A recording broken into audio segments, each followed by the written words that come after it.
I don't know if it's on. Okay, if it is on, it's Valentine's Day. And, you know, we are going to be lonely on Valentine's Day and be playing an ultimate game. It's going to be very exciting. This is 14 Days with You. So this is an ultimate game that I've been hearing about a lot on Twitter. And it's mostly about a yandere guy. And if you know anything about me, I'm Mocha. Hello. Can you hear me? Is this good? Is my volume and everything okay? I can't hear. Yeah, okay, all right. I was gonna say my microphone is gonna be something else, but this is a learning process. Okay. Great. But anyway, all I know about this game is that there's one love interest and it's all centered around him. So the 14 days are gonna get progressively more questioning. So I'm gonna go ahead and start. Hold on, let me switch. There you go.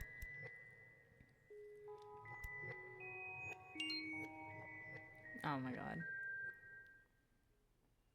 Oh, perfect. See, now listen. If it were me offline, we're turning on 18 plus. Like, I don't know how else to say it, but if it was me, not streaming, but you know, if you want to see that, you're gonna have to do it yourself. But I have to enable streamer mode. So, okay. So, what name would I like to be called? We're gonna go by Clover. I think she would be fine. I know. It's gonna be I feel like it's gonna be a trip. I see. Oh, already with the pet names? Girl, this is a little quick. What do you mean by Angel? Who are you? Ooh, I like the glitching function. And in other news, the remains of yet another body has been pulled out from Lake Blue Moss, making it a total of 4 unidentifiable victims this past year. Is he a killer? Authorities believe that. Ugh. I fish around for the remote lodge between the cushions. I wasn't about to let some morbid headline damper the start of my cheerful morning, especially considering how today was going to be my first day at work after finally getting that hard promotion. Work, girl? I mean, sure, stacking and sorting through books at a library might not have been my dream job or even my first choice of places to work after moving back. But the pay was nice, my coworkers friendly, and the building was located within the perfect walking distance from my apartment. Oh girl, we love a good commute. And there was even this adorable little bakery along the way that served the best shortcakes and croissants known to man, and the manager there always loved to hand out small freebies whenever I stopped by. Cute! I wasn't even sure why I left my hometown in the first place. Okay, so we're coming back to our hometown, I see. The fast-paced hustle and bustle lifestyle of the city just wasn't what I was longing for. Girl, see, I'm a city girl, but this is also because I grew up in the city.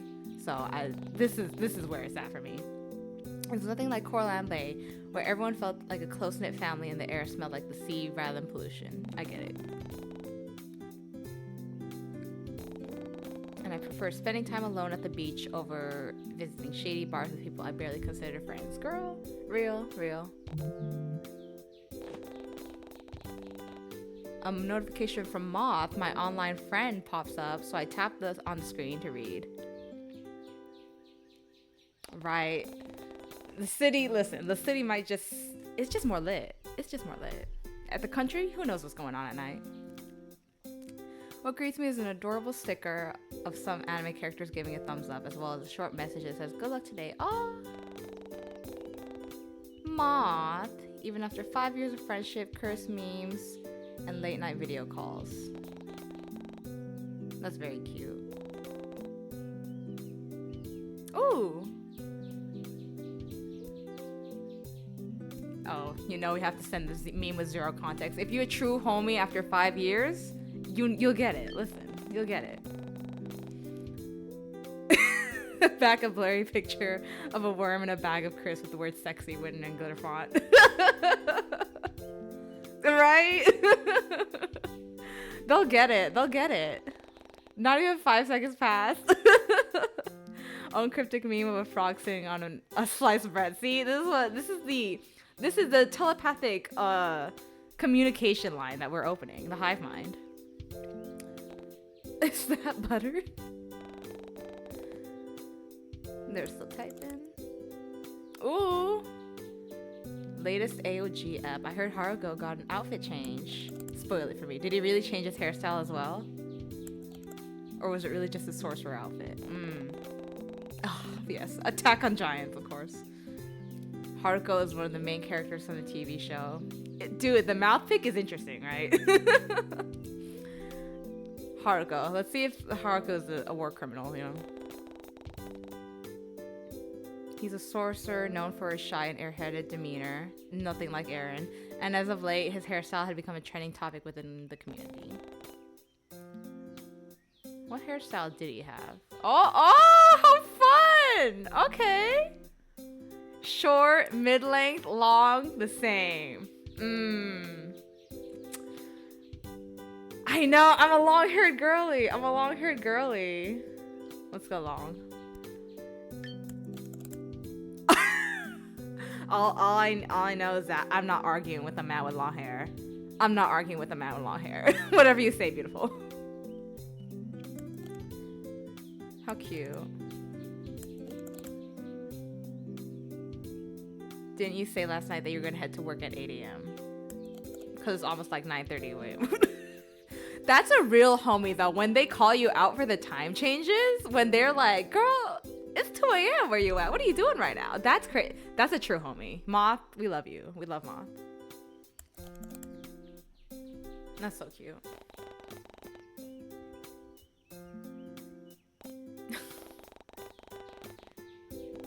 Before I leave, however, I spare myself one final glance in the mirror in the hallway. Oh, and we picked the outfit. Okay. Cutesy, comfy, alternative. Alternative is crazy because aren't I going to work right now? Professional, trendy, casual. This is hilarious. Ooh, okay. What am I feeling? I think I'm comfy right now. I think I'm a comfy person. Climbing shelves and carrying stacks of books while wearing something stiff and uncomfortable. Yeah, no thanks. To be fair though, an alternative fit would have gone crazy, I think. That would have been amazing.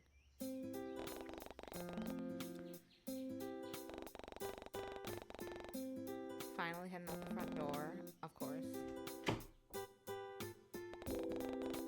We're slamming the door shut with a little bit too much force than necessary. Oh girl, it's a struggle.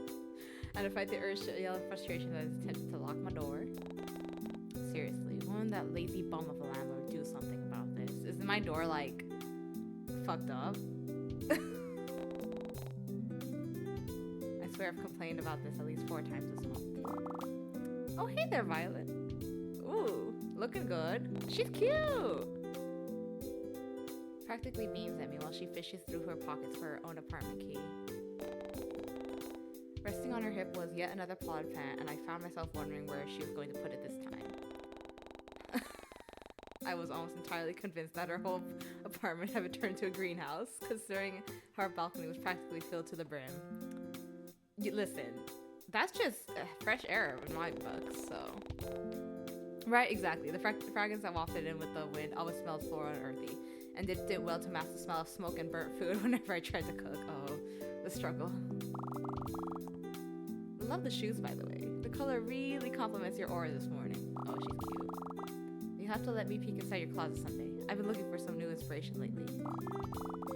Especially with winter right around the corner. I'm getting excited just thinking about it. Oh, back to you. Oh, little pop-up.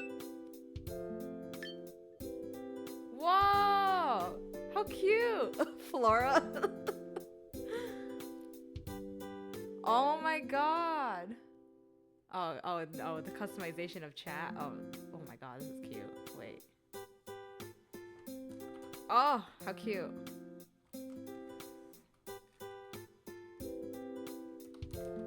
Getting stalked.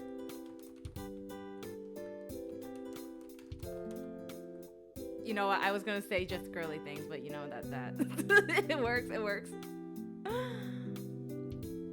Not Violet. Stop interfering with my walks. Oh, how cute. This is adorable. I'm so curious as to like this little liking system.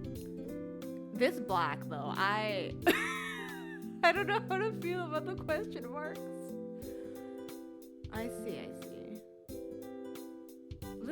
This is cute. So if you could potentially make someone dislike you, that's game changer, right? That's cool. That's very cool.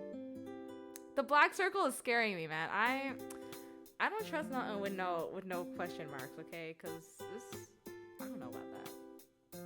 Anyways, she sure was extra chirpy this morning. I wonder if she let me borrow some of that energy. How cute.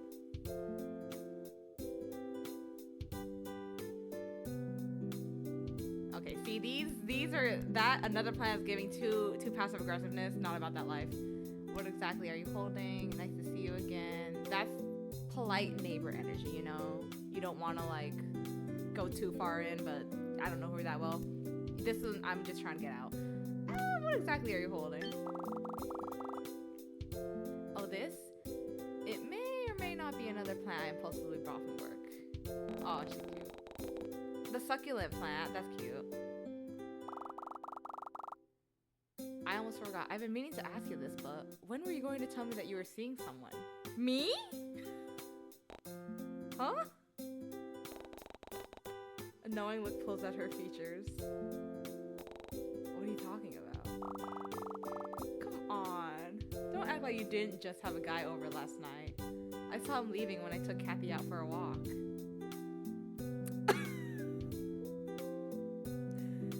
Ooh, Violet with the dark side? I'm scared. I don't know how many people with the dark side I can handle this game.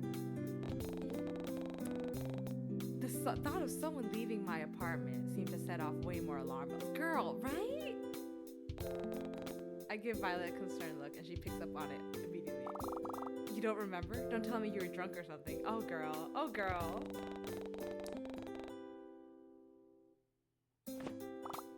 Tall guy?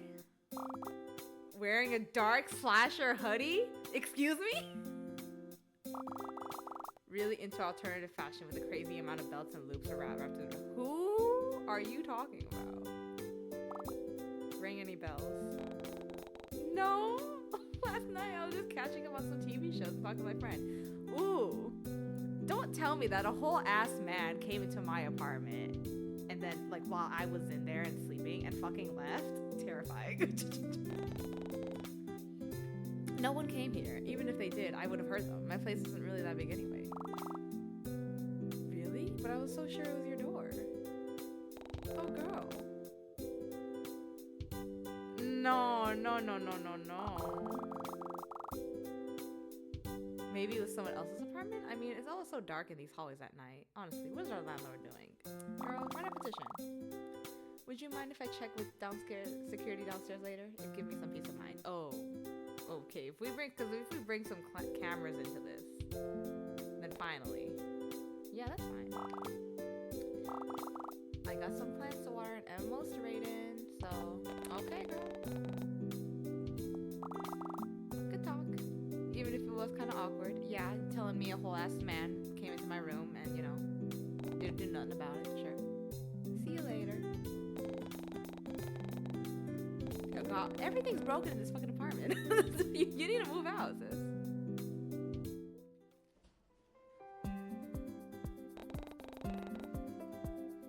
Library, nice. Good morning, Eleanor. Oh, cute.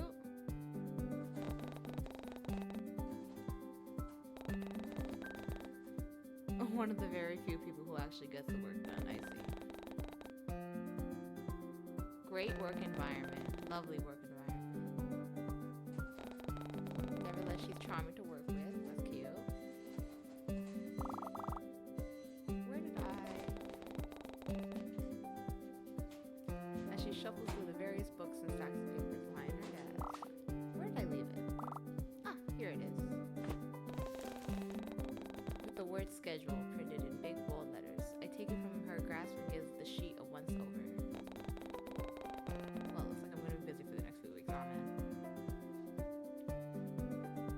Okie dokie. Let me know if this is better. Is it?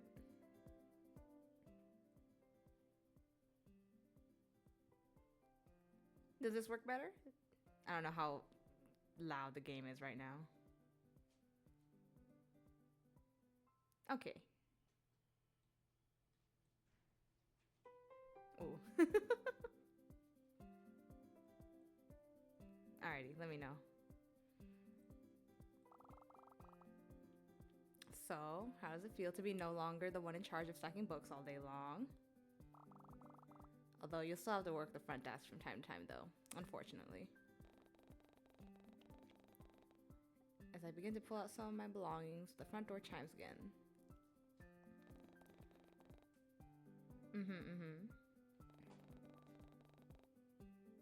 She quick. She's efficient, girl. She spins around her office chair and flashes me a teasing grin. Look like he's back again. Is he established already? Who knows? You know, that new guy. I don't know when he started showing up here in the Bay, but he always comes in and rents out the books you recommend on the display window. Uh-huh. And if I didn't know any better, I'd say he has a little crush on you. Uh-huh. Oh, girl, who is this? Especially with that outfit you got on. It makes you look rather beautiful, so I can't really fault him for staring. Okay, girl. Is she trying to get some too? Because he was staring. A lot. Oh, I see. And focus my attention back to the papers in front of me. Who was with everyone today? Smiling, gossiping about other people. That's just being nosy, man. I can't fault them for that because same. The minute I see anything, any kind of romance going on, my ear is tuned in and I'm listening. I'm sorry. I'm so sorry. Potential intruder, but I doubt my deadbeat landlord was going to do anything about it, of course. Yeah, buy a stronger lock, girl. Buy a ring. I don't know, something. Just something to keep in. I get pulled backwards as she playfully wheels my chair around. Would you look at that? Lover boy in aisle 8 needs some help, it seems. You don't know this man. Why are you trying to set me up? The red light flashing above the bookshelves. I see. I already knew for a fact that she wasn't going to go help him herself, so I begrudgingly begin to make my way. Of course. Right? We need a security upgrade, homegirl. Like, this is not... A full-ass man came into your house while you were there, which is arguably even scarier, right? At least rob me or something. God. Ducking around the corner into the aisle, I was immediately met with a broad backside that was covered by what had to be the comfiest looking cardigan I had ever seen. Uh-huh. Uh-huh. Ahem. Oh, reveal? Oh my god. Yo, listen, he cute, okay. The cat, not the cat boy. I love a pink-haired man. I love a pink-haired man. Right? Exactly. He's giving male wife vibes. But I was taken aback by his soft demeanor, doe-like eyes, and imposing height. Okay, girl. You're so right. Wait. Wait. Oh, girl. Oh, right. Oh, girl. Listen. Oh my god, a long-haired man with tattoos? Say less. You could just knock next time, you know, if you want to come in my apartment. You could just knock. It's really not that hard. Oh my god. He definitely fit the aesthetic of a cozy literature lover needing a good book. His pink hair also reminded me of Haruko, an anime character I had recently been obsessing over with Moth. Even the overall cut and style appeared vaguely similar to... Now this is hilarious because imagine a man finds out your favorite anime character and fucking styles himself after that. That is hilarious to me. And also, I'd still be fucked either way. Because all my men right now, psychos. Madmen. I'm fucked either way. But then again, this hairstyle could have been trending right now. Girl, in what universe? Hello? There's so much going on here. What universe is this trending? And I just happened to be the last. Now that I really had a good look at him. Yeah, he tall as hell, 6 foot, I guess. This stranger also seemed to bear a near picture-perfect resemblance to the male lead from this webcomic I was reading. She's delusional. Not the male lead from the webcomic, because honestly, this is better than most of the male leads in the webcomics that I ever read. Because you know what? As long as he's not giving stoic black-haired male lead, I'm here for it. I love that. A pink long-haired guy? Listen. It was called Always With You, and it involved the main character meeting the love of her life at a... Oh my goodness. Yeah, and my girl is just straight up imagining herself in this situation while he stares at her. I had been so distracted that I didn't realize he had been muttering quietly to himself. Okay, we're both in our own worlds. It's fine. It's fine. We're both in our own worlds. I knew you preferred softer looking clothing. I made the right choice with this outfit. Wait. Oh my god, that makes me so curious now, because depending on your options, depending on what you choose your option or your clothing options as, does he just like match your energy? Because that's so cute. That's so cute. Ahem. I hope I'm not bothering you. Oh my god. I was just looking for a... Oh my god. Is he struggling though? Is he struggling, or is he putting on a front? At that, he takes a steady inhale of air. I need some help. I'm looking for a specific book, you see, but... This is my weakness, you guys. This is my weakness. I love a cute looking man. Annoying, endearing. I've heard about Seduce Me, but I don't think I've played it, because I think by then I've always been in my mobile otome game era. So I think a lot of I will. The thing is, like, I'm such a mobile otome game player is that I've missed so many of the PC otome games.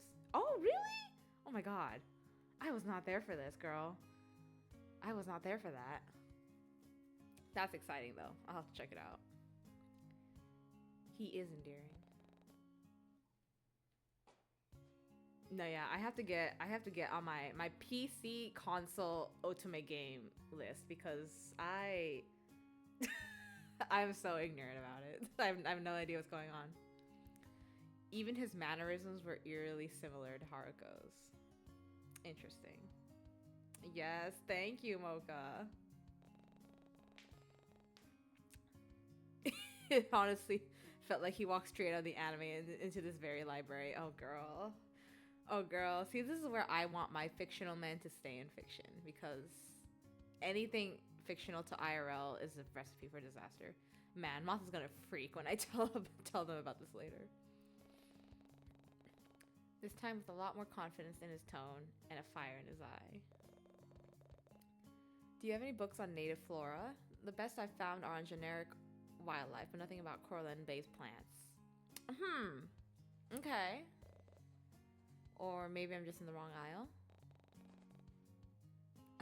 Perhaps I should introduce him to Violet. Oh, girl.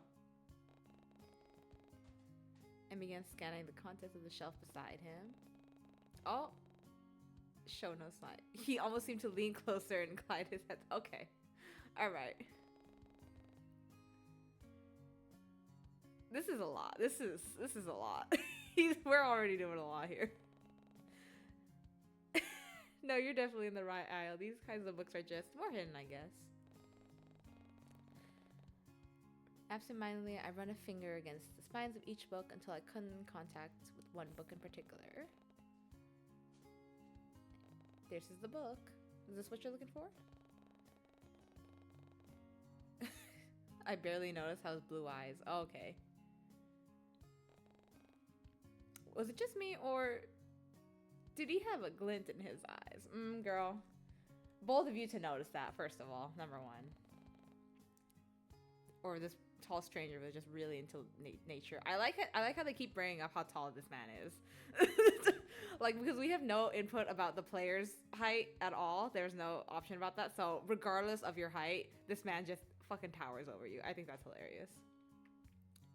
And revealing more of his hands from the depth of his long sleeves. Oh, girl. Right? The fact that they mention it more than 3 times? Insane. This is exactly what I was looking for. Thank you. I'm glad. You're like an angel sent down from heaven or something. You're so helpful. Kind too. Who are you? Who is this man? I don't know you. This is so funny because he just be acting like we knew each other. Like we knew each other. What? Yeah, girl, what? What? Oh, did I say that out loud? I didn't mean to. Oh, that must have been so weird. I'm so sorry. You know what? That's also another one of my weaknesses, because if a man starts looking like he's about to cry, I can't help that. Hey, it's fine. No need to freak out. I just wasn't expecting someone to say that about me as hell. Yeah, for real. Well, I think it's true for what it's worth. A man casually calls you an angel. First meeting, to your knowledge. Just casually just starts calling you an angel. Oh, you really are like an angel. Jesus. Thanks. I guess. Figuring that was my cue to leave before things got awkward. Yeah. He just stares me down. Okay. It seemed unlikely as he didn't say anything. He simply stared at me. Okay. We gotta go. Okay. Alright. Well, if you don't need any more help, I should... This is just getting weird. Okay. It would be rude. No, walk, girl, walk away. It's not that hard. He's not saying nothing. He's apparently a regular patron at a library I work out, but he wasn't making much of an effort either, so what should I do? Girl, you can leave. It's okay. You can leave. Keep talking to him, stare back at him, politely excuse yourself, lie, and girl, you can leave. Stare back at him is a crazy option though, because can you just imagine? You just start a fucking staring contest in the in the aisle of this library while I'm on the clock. Might I add? Is insane. I'm leaving. Match his energy. Oh, that's a good point, because right now I don't know what I want to be playing as, right? Because I feel like with all these kinds of games, you either match their energy or play it like you're a normal person. I should probably head back to the front desk now.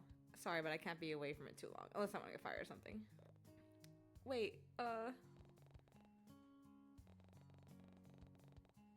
faint cuts and marks lining his fingers. Okay. Interesting. Were those burn marks? Oh. Interesting. Not my first thought. That's interesting. My name is Ren. It was nice to meet you. And thank you for your help. Ren, okay. Okay, yeah, friendly introduction. That's fine. I'm Clover. It's nice to meet you too, but I really do need to get back and say, are you busy later? I'd love to thank you for helping me find this book. Hey, what I can say about this man is that he shoot his shot, man. I can't knock him for that. One minute he's shy and the next he's bold. It was almost like he was putting up several fronts to see which one I responded to better. I am busy. What am I supposed to say to that? First of all, I'm on the clock right now. Ask me later. Actually, I'll be busy this afternoon. I need to buy a new lock for my apartment. Okay, first of all, you don't go telling strangers that, okay? Girl, you don't be telling strangers I need to buy a new lock for my apartment. That's inviting trouble. What are you doing? New lock. That doesn't sound good. Can I ask why? When do we... The self-preservation here is something to be said, right? Because ain't no way I'm gonna tell this stranger that, hey, my security's actually compromised right now. Not a great time. Right? This conversation should have ended 2 minutes ago. I guess it wouldn't hurt to tell him. Girl! What was he gonna do? Personally show up at my doorstep and test the new lock himself? Yeah. Oh my god. No, because that's real. She's just straight up telling him this? Apparently, someone broke into my apartment last night and I didn't notice. Girl. I don't think they stole anything, but still, it's creepy. Nah, the self-preservation is crazy here. You do not go around telling people this information. Unprompted, no less? My god. I figured it's better to be safe than sorry, you know? Yeah, but it sounds like instead of a lock, you just need to jump the scumbag when they least expect it and beat him up to teach him a lesson. Who are we talking about right now? Because I know it ain't you. Stay up all night if you have to. Really get the edge on them. Okay. He seemed at ease and his words weren't as forced or awkward. Interesting. Yeah, and who's going to be the one to beat up the guy at 3 a.m.? Because last time I checked, I'm not really the type to go around throwing punches at random people I don't know. And definitely not before the sun is up and shining. Right, this is the commit. I could do it for you? No way this no way this man is just inviting himself over. I don't know you, sir. We don't know each other that well. That's fine. I could tell you all about myself on the walk there. He's gunning for it, you know? He's gunning for it. My whole life story and everything. Where I was born, the school I went to, how many cute librarians I've met, which happens to be one so far. Uh-huh. Uh-huh. Right? Is this discomfort? Is this appalling? Like, hastily backtracks. She is still here. It's bad. Not only is she still here, the man offered to come to our house as a stakeout. I was just messing around. I didn't mean to make you feel uncomfortable. There it was again. That subtle ship in his first. But now that he mentioned it, would it really hurt to invite him to my place for the night? Excuse me? Okay. Pause. Cause let me think about. Oh, where's my save option? Where's my? Okay, so let's think for a bit, right? How do I want to play this? Do I want to play this like I'm a normal person, and this is like the weirdest thing in my encounter, or do I want to match his freak, and speed run, speed run whatever he has in mind for me? And just be like, yes, girl. We're going full speed ahead, no brakes. I don't know. Oh, playing as myself, but what if my true self just wants to go through? You could just commit. He looked like he could handle himself and fight. I mean, I guess. I don't know. Oh, this is crazy. Huh? This is where we're saving.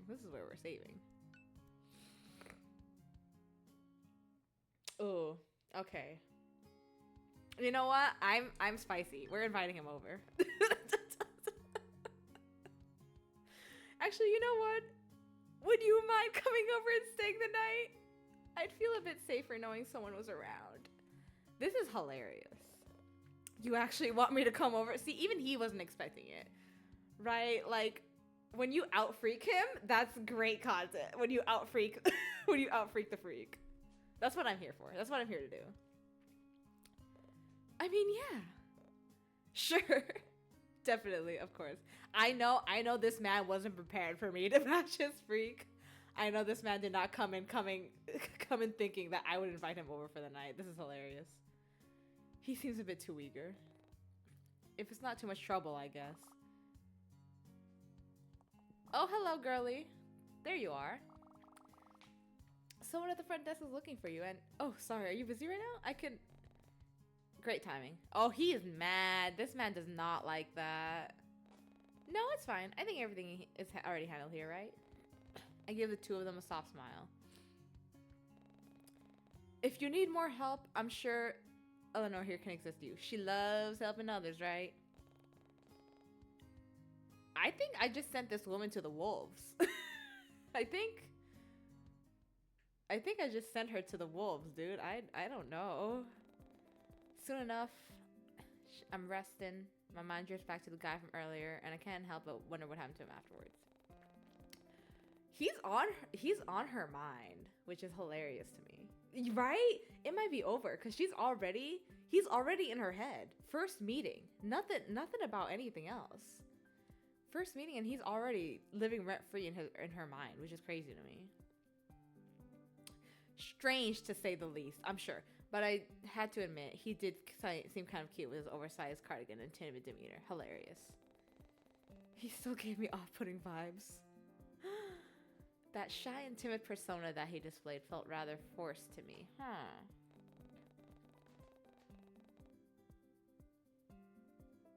Who was I to call him out for it? That was his business if he wanted to act all shy and demure. Yes, exactly. Oh, who is this? Clover. Everything all right? It's not often I find you in here at this time. Okay, Conan. My boss startles me as he suddenly appears in the entranceway. He's a blessing to this institution because the moment he shows up, all forms of trouble seem to disappear overnight. Okay, all right. At first, I thought he might have been living with the criminals. You know, we don't judge based on appearance here. Love a power imbalance. And then he held a massive soft spot for those dear to him. Okay. He felt more like a father figure with how much he fretted over his staff and their well-being. See that father figure comment? That's the developers saying right here, right now, this is a father figure. That's them drawing the line. Unfortunately, I've never seen the line, I don't know the line, and I will never know the line. So, it doesn't matter to me. He literally installed a new air conditioner and water dispenser last week because one of the employees faded due to heat stroke. We love that. He's caring. It was nice to know that our boss was considerate enough about the people he hired. I could say the same about my old job in the city. And would always encourage me to take as much time as I needed before I returned to my desk. Oh, he's a sweetie. I'm fine, just taking a short break. I'll be out there soon. Take as long as you need. Don't overwork yourself. Aw, a sweetie. You trying to say something? Have you seen Eleanor? I asked her to come see me regarding the unsorted novels in the storeroom, but she's yet to show up. The same day. We're still in the same day. Eleanor? Last I saw her, she was talking to one of our patrons in aisle 8. Maybe she's still there? Girl! For hours? I'll have to check again then. Thank you. Was she still occupied with rent? Girl, if he did throw her to the wolves, right? Or did he do something? Surely not. Surely not just for the fucking... The hand on shoulder? Was that enough? Was that enough? I'm sure she'll turn up sooner or later. The denial. We love it. Good question, girl. Why is this man living in your head for rent free? Because you just met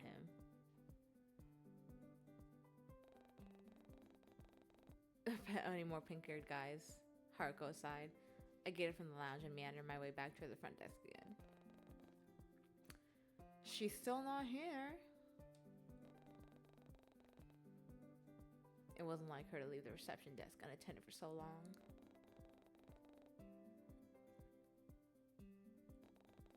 I'm sure she'll turn up again soon. I'm sure nothing's happened to her. I'm sure she's fine. And a bright pink sticky note fluttering around captures my attention. Angel? Unfolding it read the following. I'll wait for you after work, but if you change your mind about our deal, just keep walking. I'll take the hint. Don't worry. That stuttering guy from aisle 8. Oh, this is crazy. I think it's a wrap for Eleanor, unfortunately. on one of the benches as I pack up for the day and leave the library. Oh, not the puppy. He seems all too happy. Of course, of course. Oh, he giving me water. He didn't spike you with nothing, right? You worked hard today. Now you can finally rest, huh? I think it's a wrap for Eleanor. I think she's gone, unfortunately. Thanks. Did you want to head off now or did you want to rest for a bit? I mean, you were standing a lot today. This man just stayed in the library all day? Maybe he stayed a bit longer to read it? Oh no, I'm fine, but do you think we could make a quick detour on the way back? I still need to... Who is this? Clover? Leon? I could recognize those boisterous voices anywhere. Their first one belonged to Jae-hyun. Okay. Sat next to me during the first few days of orientation. Okay. College homie, college homie. Leon, the other guy awkwardly hitting off of his arm. Oh, childhood friend. Okay. It was great knowing I'd be able to see him again. I was always busy with work, and he was always busy playing volleyball, man, and taking care of his sick mother, of course. This man looked like he from the Bay. This man looked like he from the Bay. Still with us? Finally finished with work? Oh, who's this? My new boy toy. Listen. This is Ren. We actually met at work today. The human personification of overprotective. True. Childhood friends are overprotective. This is a fact of life. So I don't know. What would he think if he found out I was bringing home a complete stranger? Lamau. He usually rents out my recommended books at the library. Anyway, this is Ren. Unfortunately, these men are my friends. Real. It's truly unfortunate to know such a handsome bloke as myself. Oh, he's a drama queen. Are you new here? I like to think I know everyone here in the Bay, but it seems you've proven me wrong. I recently moved here a couple of months ago. Oh, same as Clover. I'm pretty sure she moved back here like, what, 2 months ago, right? Ren's got a grip on her already, I'm just saying. Strange how I've only been here for 2 months and I've yet to find enough time to catch up with all my friends. Yeah, girl, what have you been doing? Working? What a coincidence. I see. Do you want to come hang with us? I barely noticed the way Ren gets shoved to the side by Jay. He's like a whole head taller than you. I don't know if you want to be shoving this man or like that. We were just about to head over to Club Shoreline. Do you want to come? I'm sure Leon wouldn't mind paying for you as well. Oh, just offering him up like that? That's crazy. I don't mind paying for her, but who said anything about paying for you? Thanks, Leon. You're the best. Do you want to tag along? I really don't mind paying if you do. Okay, Leon. Okay. Calm down. I've actually already made plans. And do these plans have anything to do with this lanky fellow? My name is Ren. Wow. Actually, yeah, I promised I'd hang out with him today. That's putting it lightly, girl. Not like you just invited a whole... Well, I made that decision, but you know what? It's fine. Invited a whole ass stranger to your house. He can come clubbing with us, too. The more the merrier. I'd rather not. Maybe another time. I'm kind of drained from work anyway, so... No worries, Darl. We know each other like that? Damn. Just make sure you take it easy when you get back home, yeah? I gotta find a way to get this knucklehead to cover his own entry fees. We can all catch up another time, okay? And if you need help with anything, just give me a ring. I'll watch my phone like a hawk. Wow. He's waiting for it. Oh, he's his next victim. I see. Nice meeting you too, Ron. That's his next victim. That's his next victim. I get it. Direction of the nightclub a few blocks down the street. Right. Yeah, he's planning his murder. All right, all right. Do you wanna head back home now? We made a quick detour to the local blacksmith before heading to my apartment again. Oh goodness. You'll have to excuse the mess. I wasn't expecting to have anyone over. Don't worry about it. I know you're not a messy person. Thank you. Thank you for your vote of confidence in me. It helps me. I mean, from what I can tell, you don't really seem the type. I hope you can still keep that image of me after you see the state of my place. I think it's gonna be so hilarious to watch this man navigate my apartment like he don't know the ins and outs of it already. Like I'm gonna be reaching for a glass of water to get him or something, and he'll beat me to the way there. I think that'll be hilarious. Just watch him as he struggles to pretend like this ain't familiar to him already. Oh no! I don't want her to see me like this. Oh.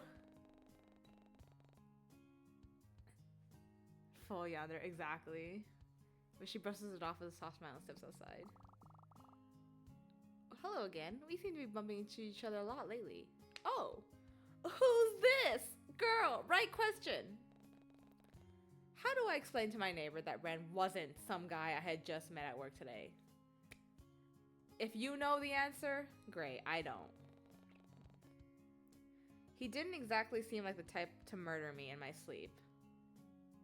That's a real confident depiction of him, because that's hilarious. He seemed more like the type of guy to ask me to return his order because he asked for no pickles or something. This is Ren. Immediately, his large flame blocks my view as he steps in front of my neighbor and me. Almost as if he wanted to put as much distance between us as possible. Oh, why? Oh. Yeah, no, to be fair, I play with no self-preservation on the mind, truly. Just speed running my way to getting killed. Oh, well, he still went with the handshake. That's crazy. I sidestep him and look up to gauge his expression. I'm a friend of Clover's. Putting it, loosely. I haven't seen you around before, though. Are you new to the area? I mean, he's as new as me, right? Relax, bye. He's not a serial killer or anything. Famous last words. Why did I feel a sudden urge to defend him? I'm convinced player is like just as down bad for this man. Because what do you mean? I have the sudden urge to defend this total stranger I met just 2 minutes ago. Right? A holy being that flew down from heaven. Dude, I think she's already down bad. She's already down bad. Maybe he was the one who needed to be called Angel? Girl, she said she already flipping the switch. This is crazy. Ren, oh, why did you tell her this? Ren actually offered to stay at my place for the night in case that creep decides to come back. Baby, you're talking to the creep. Baby, you're inviting the creep over. Oh, well, I mean, he certainly has the height for it. That's all that matters at this point. I get that a lot. But don't worry, she's safe in my hands. This is when you, like, share your location with, like, all your friends, right? Or you start FaceTiming them in the middle of the night, being like, hey, guys, I'm with a new guy. If he comes in to this webcam and murders me, y'all will know. I will have a record of it. A friend of Clover is a friend of mine. But I have my eye on you, Mr. Totally Not a Serial Killer. Moth! You know what? Yeah, can I bring up my phone right now and be like, Moth, I need you. Oh, wow, look at this. This is crazy. In my house best area. Moth. Moth, please. Eleanor. This is Red? Oh, God. Wait, is Red like live tweeting his reaction to me inviting him home? Because that's so funny. Oh my god. Oh god. Imagine paying to get into a club. Who is this? My wallet is crying. Maybe that one dude. That's hilarious. Maybe Leon. I need to check. I need to check his fucking status updates more often then, because that will be so funny. Just remember that I know what you look like now, so don't complain if you see your face plastered all over milk cartons soon enough. That alone tells me what era this is in. That's hilarious. Alrighty then, enjoy your night. And no funny business, you two. Uh-huh. I'm off for my walk now. Toodles. That's hilarious. Ignore her, please. Okay. Was she holding a potted plant on a walk? Yes, she was. Hey, I don't judge her. I don't judge. Make yourself at home. Girl, he's way ahead of you. He moves to take off his shoes. He neatly stacks them to the umbrella rack. He knows where every single thing in this house is already. Are you the type to leave your shoes on at home? Sorry, no, you're fine. Dude, MC! She's so bad. I wasn't quite sure what to do next. Usually I'd pop on a TV show or some anime. It's not, dude. He's been to my place. Non-consensually, but you know. No, I'm bringing up Moth. I want to chat up Moth. Be like, hey, don't at me. But I invited a man to my house that I met for the first time today. Don't at me though. I just need your advice. I just need you to be there in case I get killed. Now that I had company over, I wasn't quite sure what to do. Girl, weekly visits is generous. I feel like this man is just, he lives here at night. He's just a night walker in my house. I didn't even know what Ren liked to do in his free time. Girl, you know nothing about this man. Oh. I wasn't expecting him to get so close to me while I was lost in thought. As he shyly leans to look down at me. Okay. So, he lives under the floorboards. He's living in my fucking walls, bro. Was there anything you wanted to do? Or, because I usually just... He smells of mint and fresh linen. Good to know. Good to know, fam. That means whenever you smell mint and fresh linen in your house, he been there. He been there. Wow, I'm beginning to sound like a creep. Girl, low-key, a little bit. A little bit, right? I don't really have anything I need to do. You can just go about your normal routine if you want, and I'll try not to get in your way. Or you can just put me in a corner somewhere and pretend I'm not there. Whatever works for you. Okay. Okay. No offense, but you take up much more room than you think, so I doubt that would work. Touché. I found myself being drawn in by his soft laughter. Guys.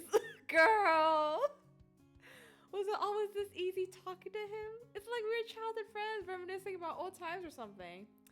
Not MC completely dissing her actual IRL childhood friend for this stranger of a man. This is hilarious. Except the only one making it awkward now was me. Uh-huh. Glancing back, I noticed he's still looking at me with the expectant eyes of his as he looms over in the entryway. She's gone. I think she's gone. I think she saw a pretty pink-haired, long-haired man that looks like her favorite anime boy, and she was like, this is the one. This is the one for me, y'all. And he couldn't really suggest anything since this wasn't his home. Yeah, girl. So I guess the choice was up to me after all. Okay, hold on. Wait. Wrong one.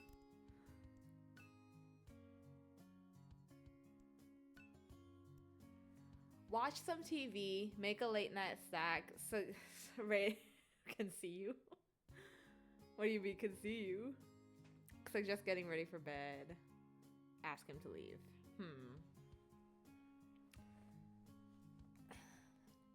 What post-it? Where? Where? What post-it? In the options? It was somewhere? Girl, don't scare me.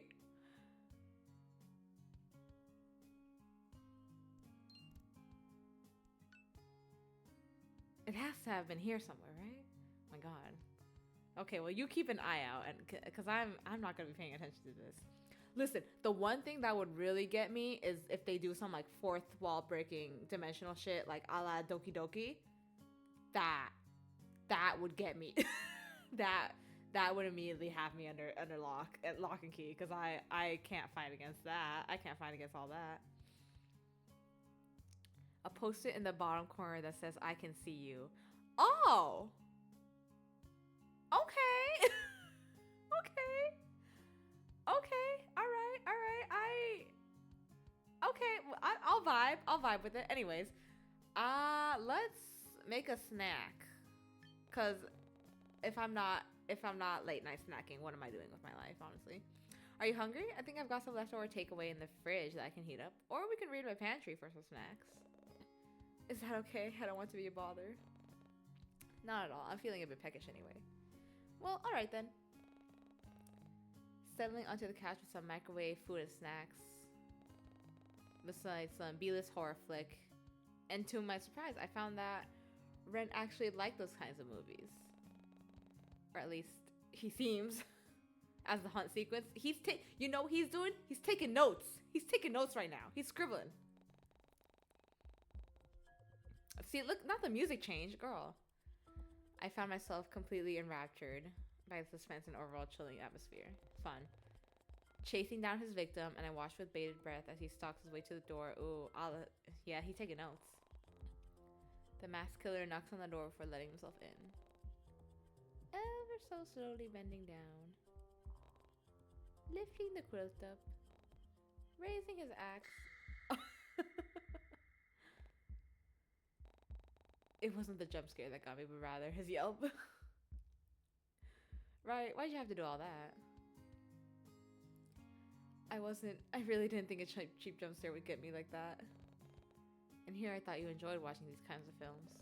I do, I guess I wasn't paying much attention at the time. I see. I didn't, in fact, see. We can change the movie if you like. You don't have to watch it because of me. I know you prefer watching anime anyway. Hello? Hello? Who are... See, this is where I'm like... You guys, I got clocked like this IRL. It was kind of embarrassing. I didn't have no anime merch on me. This is crazy. I need to know how you clocked me like that.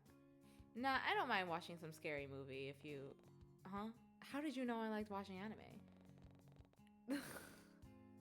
that side of me, like it's, oh, she's ashamed. She's a closet. Oh, girl, it's okay. You can come out. It's mainstream now. It's mainstream. Wasn't something I'd go around telling attractive strangers, and I certainly remember if I told it to Ren. She's so down bad, which is hilarious because I get it, but it's so funny. I saw one of your posters on your wall when we came in. Attack on Giants or something, I think. Oh, right. I love his saves. I think him scrambling to save himself is the funniest part about this, honestly. Shouldn't be dark now by the hallway, right? I actually like that anime too. I recently started watching it because I thought it looked interesting. Hot man watch anime is nerd. Too good to be true. Too good to be true. He definitely gave off Haruka vibes, and his oddly specific hairstyle and timid personality were proof of that. I don't know if it's a coincidence. I think this man is parasocial and latches on to anything he sees. Is that why you styled your hair like that? Because it honestly reminds me of one of the characters from it. He's one of my favorites. Do you know him? Haruko? The sorcerer who... Aww! She's yapping! This wasn't moth you're gushing to. Listen, embrace the cringe. You have to love it. You have to love the cringe, girl. He did seem to be interested in what I had to say. Maybe it is just a trending haircut or something. Sorry. This? This? No. I like Haruko too. He's very timid and sweet, isn't he? I guess that's why he's a fan favorite, huh? Do you normally go for guys like him? Yeah, fictional. Thank you. There's that switch in personality again. I was beginning to think it was more than act he was putting on. He's your type, right? Oh no. Oh no. I don't think I could ever... There's not a single one of my fictional men that I could realistically date IRL, because that's not what I'm here for. That's not what I'm here for. Actually, I get a weird sense of deja vu from his words. Phone a friend. Yeah, can I call Moth right now? And I find myself thinking back to the time when Moth asked me that very same question. Excuse me? Ren? He's not Moth, is he? Is he Moth? No, surely.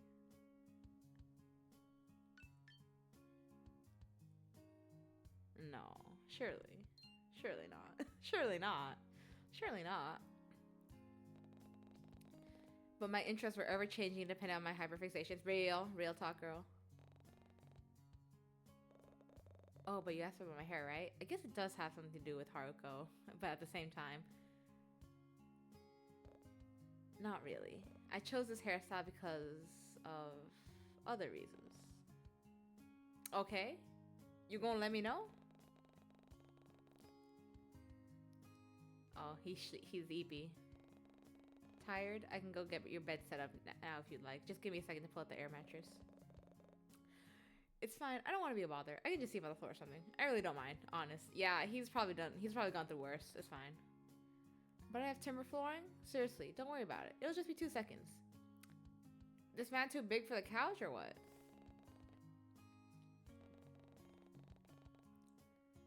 No, not him following me like a lost puppy. Oh my god. He was honestly kind of cute. Down bad. She's down bad. I pull out my trusty air mattress from the closet and began sitting it up in the lounge room. It had a massive gate. Love that. Love that. I'll continue to send complaint after complaint to that good for the... No, because if your apartment has rats, it's a done deal. You gotta go. What do you mean you're staying in your apartment with rats? Girl, this is your hometown, ain't it? I'm sure someone got a place for you. I'm sure you know people here. Why are you staying in this rat apartment? No. I don't mind sleeping on the floor. And like I said, I have been comfortable timber flooring. Unless what?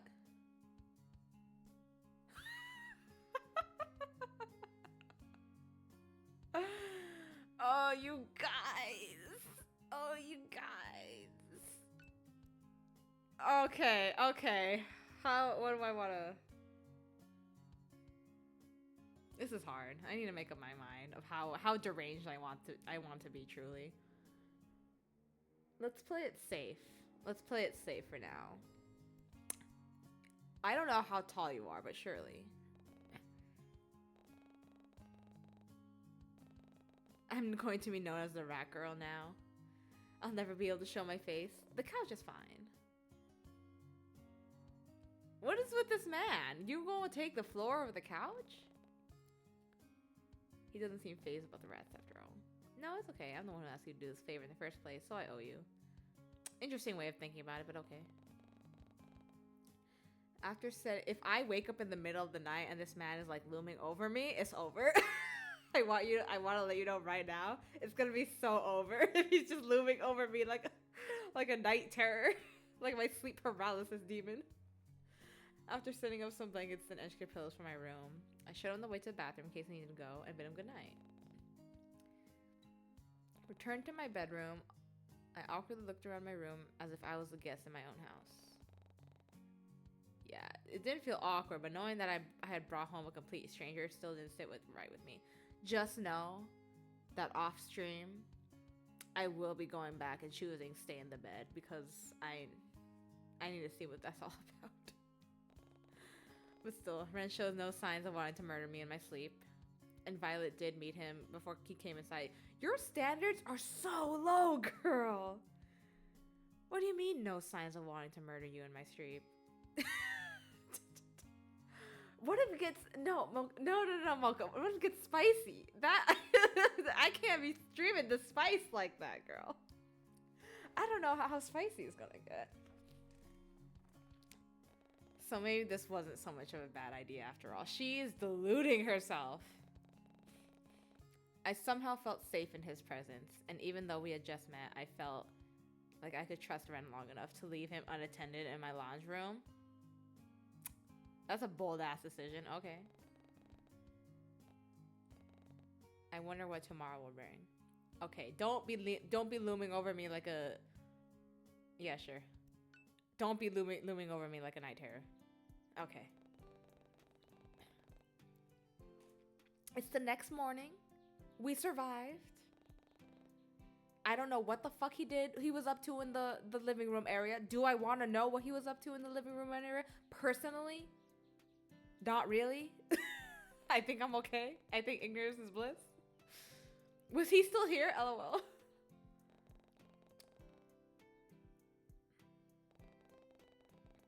But, yep, the familiar glimpse in my pink. And I walk out to see Ren already awake and neatly stacking his pillows and blanket away. Why does he keep calling me Angel? Sleep well? I don't think anyone came by last night, but... My neighbor? She loud? She kind of loud? Ah, 2 a.m. gaming nights. I get it. I offer Ren a sympathetic smile before coming to help move the pillows back.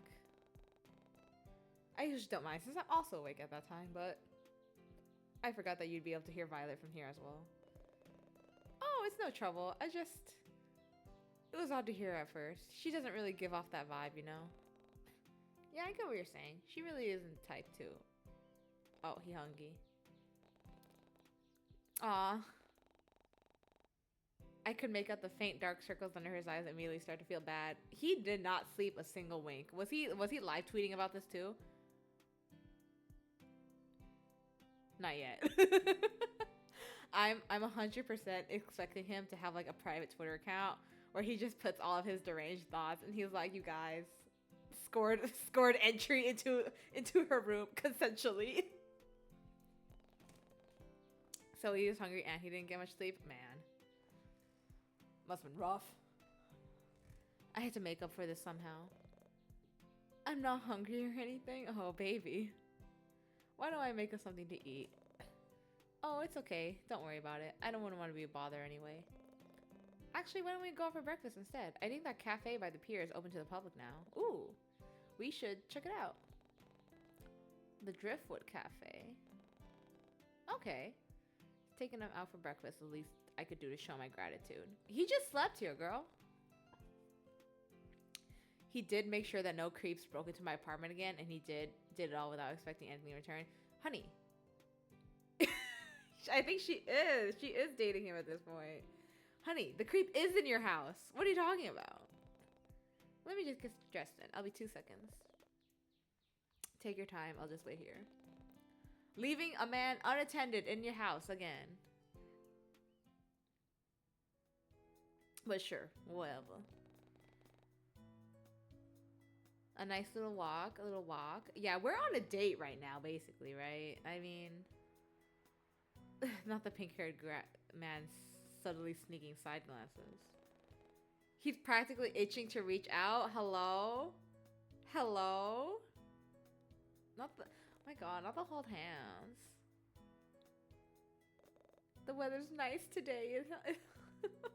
Back to small talk. If I had known it'd be this nice and sunny, I would have suggested spending the day at the beach instead.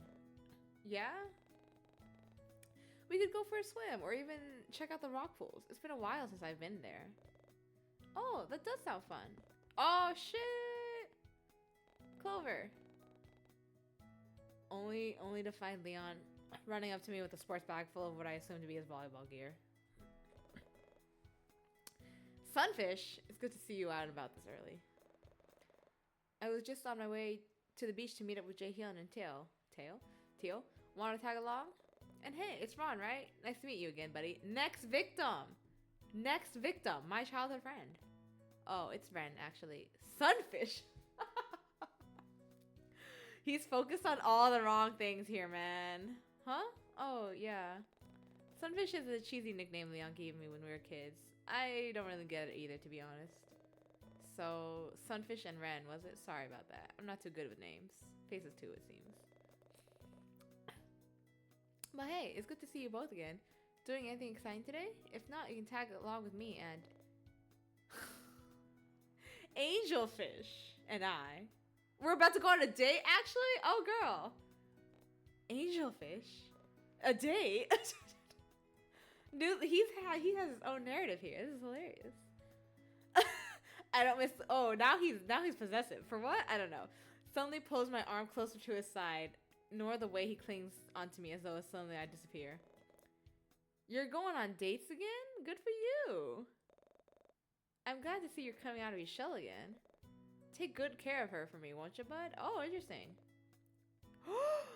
What do you think I've been doing ever since you moved away? Oh! Hello? Hello? What is this? What is this history? What do you mean? What do you mean by that? Yeah, he ain't noticing shit. Doesn't seem to move. I can't believe my little sunfish is out there in the dating scene again. I feel like a proud father. Oh, please, we're basically the same age. I feel like a proud adoptive father. Oh, okay, she's making moves. I reach out to grab his hand instead to tug him along. This is too natural for him. Is he live tweeting? Oh, this weather. I'm sweating. Oh, how cute. Hey, notice... New app, don't talk to me. Notice that Miss Eleanor has not updated her status since yesterday. She's gone. she's gone. Everyone seems to be at a nice little green. That's nice. Alright, as fun as it is. She's out of here, bro. As fun as it is to catch up with my proud adopted father who's the same age as me, which can be kind of weird. Ren and I do need to get going. This is my man's now, apparently. Oh, yeah, of course. I didn't mean to take up so much of your time. And inclines to head toward the beach one more time. But my offer still stands. If you want to catch up more, I'll be down at the beach with... Hello? Who is this? Who is this? Who is this? Who is this man? Hello? Oh no. Oh no. Oh, I gotta go. No, oh no. Oh no. Oh, Red, I'm so sorry. You did not just show me a man with beautiful arm tattoos looking like that. Oh no. Oh no. Oh no. I am so sorry. No. Okay, hello. Hi, Teo. Hi. Speak of the devil. Theodore! Oh no. Was another friend I made in university, but if I was being honest here, I don't think he was actually enrolled in anything. Listen, I'm enrolling just to study him, okay? Oh, he's a bad boy. Oh, looks away. I gotta look away. Oh, I'm not being the allegations. I'm gonna cry. Teo practically runs into Ren with the sole purpose of sending him tumbling into the metal railing behind him. He's an antagonist! But luckily, Ren manages to catch his footing at the last second, sending Teo an annoyed scowl of his own. What? Oh crap, sorry about that. I'm not sure how I missed such a brightly colored children's mascot. He's firing! Yo! Teo! Do we have something? What's going on? Alright, there's no need for that here. Do we have something? No, but for real. Because you didn't have to come at him like that. You didn't have to come at him like that. Dude, there was no reason. There's no reason for that. Oh my goodness. He barely paid, seemingly far more interested in Ren instead. Okay, why? Let me guess. You're dressed up as Benny the Buttercup? My 4-year-old cousin would love you. I'm gonna start screaming, dude. Teo has no chill. I'm kind of in love. Knock it off, mate. Damn. What's your problem? Dunno. What's yours? I could practically feel the tension. Yeah. What's happening? Maybe you you should introduce each other first before you try glaring at each other to death. Teo, this is Ren. He's my, well, new boy toy. Who? Who said that? Who said that? What do you mean, sir? What do you mean by that? Who said that? Who? Honey, I would be throwing a fit right now. I don't know why you're so chill about this. The determined look on his face had me biting back words. No, girl, in front of Teo? In front of all this? I don't, no. You misunderstand. I'm free. I'm available. Listen. Okay, then. Oh, she's so chill. He knows. He not only knows where she lives. My man's been all up in that room. All up in there. This is Teo. He's... I can choose?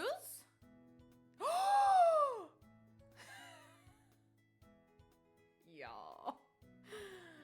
Oh, you know what? This makes a lot of sense because he feels to me like hot hookup that one time. Like, I don't know if he'd be boyfriend material truly. He's just that hottie, but you know what to do. My current fling,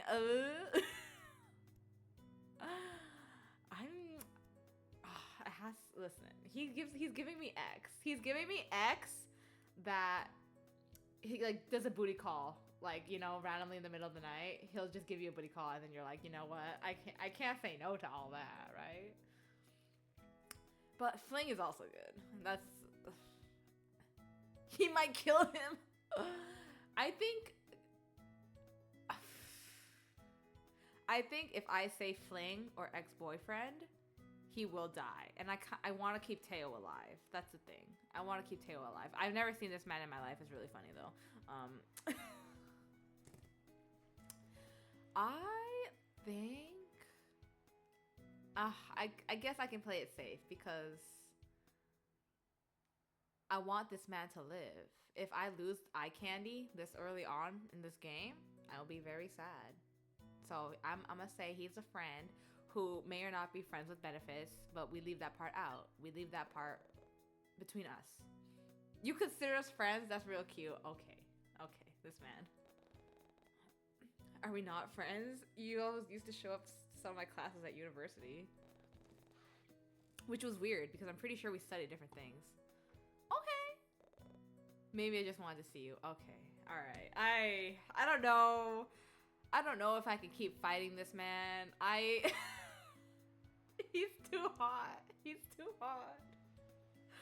I'm just a girl. I'm just a girl. Like, don't kill each other.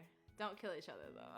But like, if you look like this and you got hella nice tattoos, what am I to do? What am I to do? How uncharacteristically thoughtful of him. Or see what you were wearing underneath. Yeah, that tracks. That makes more sense. Never mind. Enough. Let's just drop the issue. You really need to stop trying to pick fights with everyone, mate. Aw, don't get your panties in a twist. I seriously doubt Buttercup's capable of harming a fly, let alone able to throw a decent punch. Ooh. You can drop the nickname. Nah, but I think Dollface over here should drop you instead. Besides, the nickname's kind of cute. Matches your style pretty well, don't you think, Buttercup? Oh my god, he's out for blood. He's out for blood. Oh, he got that Arthur fist going on. Seriously, why don't we all cool off? Yeah, I think we're getting a bit too heated. Look, we're gonna head down the beach. He's like, you fucking mess in trouble, man. Are you sure you don't want to join us? I promise to make sure that Teo stays on his best behavior. I don't know what this man's best behavior consists of. It's giving enemies to lovers. It is. It's kind of a vibe. Sorry, Leo, but I've already made plans with Ren. And I seriously doubt they'll be able to get along. You know how Teo can get. He's a problem. Oh my gosh. You've got a point. Well, alright then. If anything happens, I'll be in the area. Just come find me, okay? Aw, Leon seems very kind. And very normal. Thank goodness. I can only assume he didn't like how close I was standing to my childhood friend. Okay, honey. The antagonism. I reached for his hand once more, oh my goodness, and tugged him toward the cafe, making a point of ignoring Taylor's crass words as we went along. His mood immediately changes when my attention's back on him and he falls along like a lost puppy. This is just what brand of man do you like? Teo gives that toxicness. It feels just like a bad relationship where you know he's not gonna give you anything, and yet he's so hot. he's so damn fine. Smell of fresh pastries.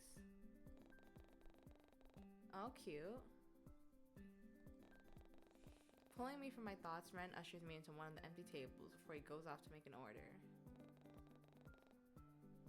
It was a bit strange how he didn't want to look at the menu first, but I chalked it up to him wanting to surprise me. Is this place not new? Oh, there he go, fiddling with his hair. Was he still concerned about what Teo said about his appearance earlier? Maybe it'd be a good idea to take his mind off of it. Hey, Ren. Oh, he perks up. He's the toxic puppy boyfriend. Goodness. How do you manage to keep your hair so fluffy? It always looks so good. Oh my god, MC doing the fucking most for this man off the bat, dude. He's flushing instantly. Oh, and he sheepishly ducks his head to lower his... Oh, cute. You like it? Cries. I usually just angle a blow dryer below my chin and bath the heat. It just stays like that afterwards. Oh, so you don't need to use any products or anything? Not really. Aw, just when I thought he got over his timid personality, it slowly came crawling back. Was this really who he was? Maybe he's just multifaceted. You don't know. Maybe he's just, you know, needs to open up. Oh, I need to check my... Does Teo have... PTB spotted at the pier. Oh my god. This man has his full ass cleavage as his profile pic. He's so thirsty. I'm gonna cry, dude. This man has his whole ass... You know, he knows what he's about. He knows what he's about. Listen. Jesus. This is hilarious. Was this really who he was? Must have taken my silence as a lack of response, seeing as he tries striking up another conversation. So, work's going good for you, huh? Finally got that promotion? Oh, how did you know? Yeah, I did. I was honestly surprised when I got my first promotion, considering how I've only moved back here recently. But Eleanor's been really helpful by showing me the ropes, and did you kill her? I haven't seen her since yesterday. Where did you put the body? Wait, how did you know I got promoted? Thank you. Thank you. Oh, your coworker told me about it yesterday after you left. Eleanor, right? She seemed really proud of you. Anyway, what were you saying about her showing you the ropes? I barely noticed how he managed to change the conversation back to me as I recounted all the times Eleanor helped me through my first week. It eventually reached the point where it felt like I had been talking for hours, and it wasn't until something caught my eye that I finally stopped. She is 3 IQ. She is giving 3 IQ, but you know what? It's fun. It's nice. I like it. She's giving yapper energy with her puppy boyfriend. Oh, something caught my attention. Look at that cute puppy. That God style is pretty cute. You've got something in your hair. What were you saying?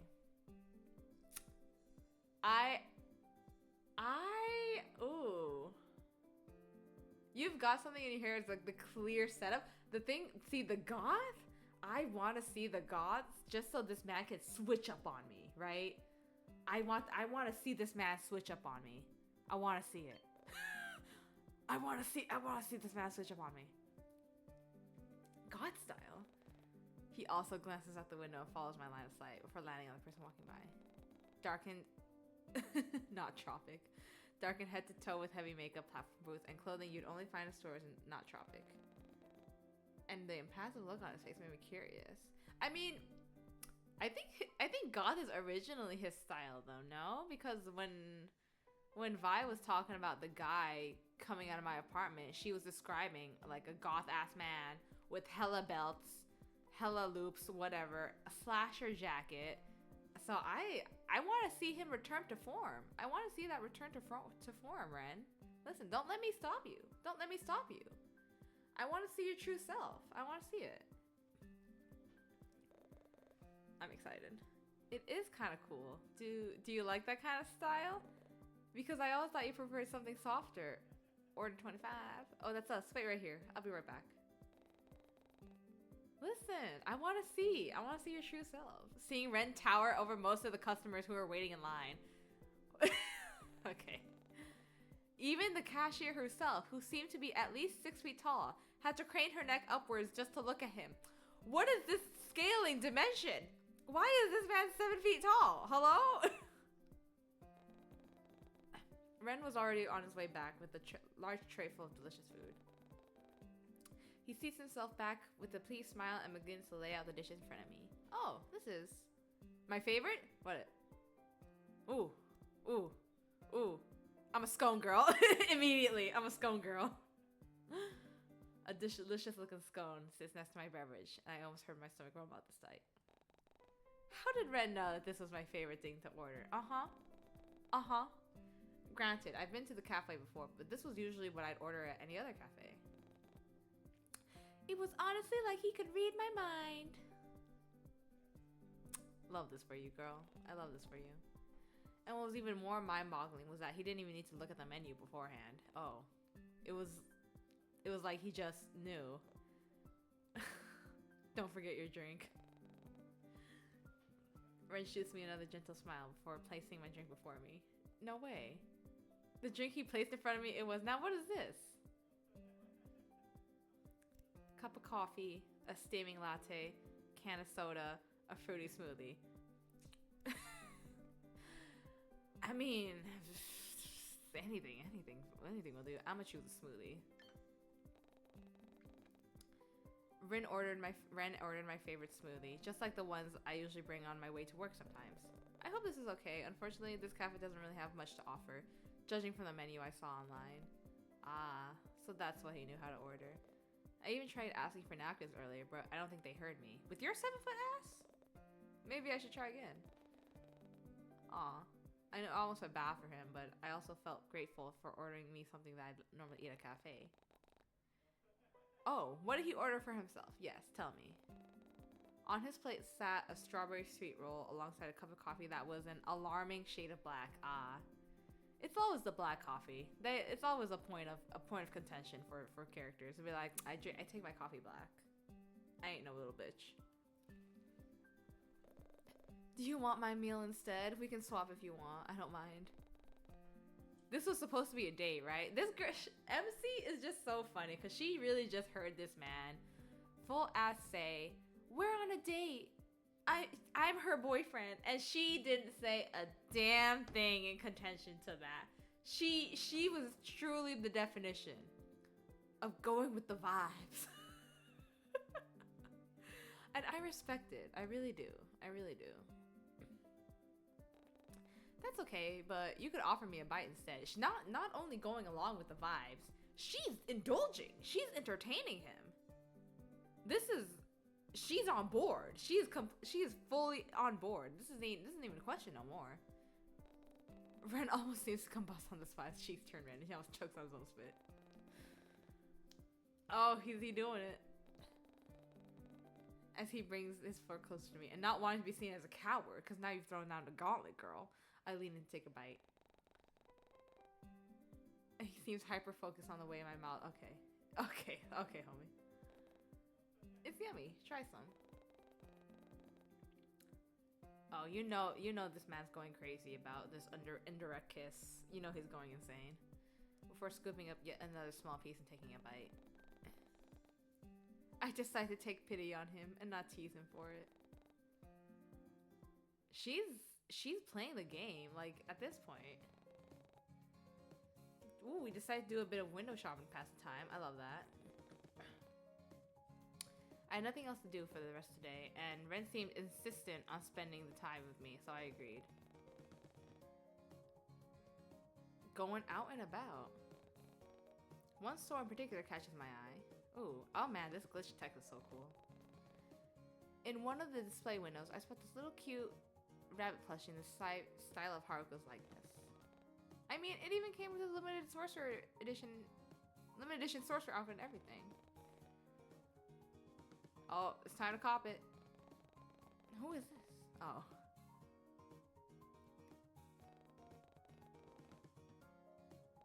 I don't miss the way her eyes widen at Ren, obviously taking an immediate liking to him, and almost shamelessly pushes a strand of hair behind her ears before giving him a small wave. Oh, it's time to see how he responds to other flirting. Sneaking a glance at the taller man beside me, I noticed how Ren wasn't even paying any attention to her. Of course. He ain't giving a shit. Hi there, welcome to Seaside Trinkets. My name is Olivia. Can I help you with anything? Oh no, we're just looking around, but thanks for... We recently got some new beachwear merch if you're interested in checking them out. She ain't give a shit about me. Was she seriously ignoring me? Oh, you kind of look like someone I know. Have we met before? Maybe we went to the same school. Oh, she's laying it on thick. She's laying it on thick. It's okay, girl. I get it. Me? I don't think so. Really? I definitely would have remembered a face like yours. Oh my god. Actually, now that I've gotten a good look at you, I watch as she shamelessly takes in Ren's appearance before crossing her arms over her chest and leaning back. You also remind me of one of those characters from a cartoon that's been gaining a ton of traction around here. Apparently, one of the locations from that show is based on Cortland Bay's main beach. Oh, interesting. Are you talking about Attack on Titan? Oh, not the way he keeps fucking subtly leaning back. Is that the name of it? Then yeah. I don't really know much about those cartoons, but our company recently started selling some stuff for it to entice the tourists. Do you want to come inside and take a look? Actually, do you want my number as well? Here. You had this prepared? Of course. Ren, take fucking notes. God. You always need to be ready in case any cuties walk into the store. You know what? As forward as she is, this is probably more normal interaction than MC inviting a whole ass man, a stranger, into her home first day. Hilarious. I don't even know this man's number, although I do have his Twitter, so okay. I wouldn't want to sound like a hypocrite or anything. Oh, he's testing me. He looks at me with a shy, knowing look before he hesitantly reaches out to take a piece of paper. What did he mean by that, truly? This is embarrassing, but... He's a little too late, you know? But I guess it's the thought that counts. I also had my number prepared for when we went to my library yesterday. Here.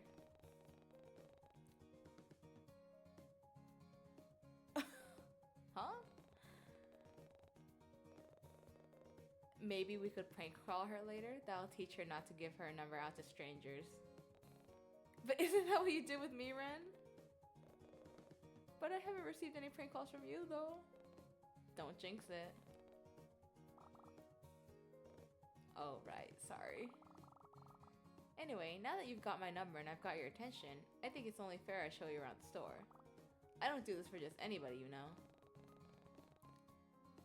He's looking at me for permission. Yep. And I can only assume it was because he knew about my interest in anime. Yeah, that too. I kind of want to tell that rude worker off instead. Wait, did I really want him to do that? What was wrong with me? She's in his pocket, dude! You know what? It's great, though, because MC can match his freak, which is nice. I'm sure that the cashier just took an interest in him, and there's nothing wrong with that. Oops. It's not like we were a couple anyway, but we were supposed to be on a date right now, and Red did declare himself as my boyfriend earlier. Put your money where your mouth is! But I just assumed he said that in order to get Teo off my back. Does that mean... Was he feeling the same way as me? Was jealousy on his mind when we talked with Leon and Teo earlier? I wasn't sure how I felt about this new discovery. Clover? Huh? Do you want to go look at the items? We still got a bit of time to kill. Here, why don't I show you the most recent stock? We haven't shown this to the general public yet, but I'm sure you'll love it. Oh, Mocha. I don't know. Homegirl is just trying to get in between us though, and I think MC is just trying to match his freak, honestly. Oh, she's dragging him into the store before trying to grab a hold of my arm as well, but I was just out of his arm's reach. There was nothing I could do but watch as Ren helplessly gets pulled to the store. I mean, it's back here in the stock rooms. Oh, excuse me?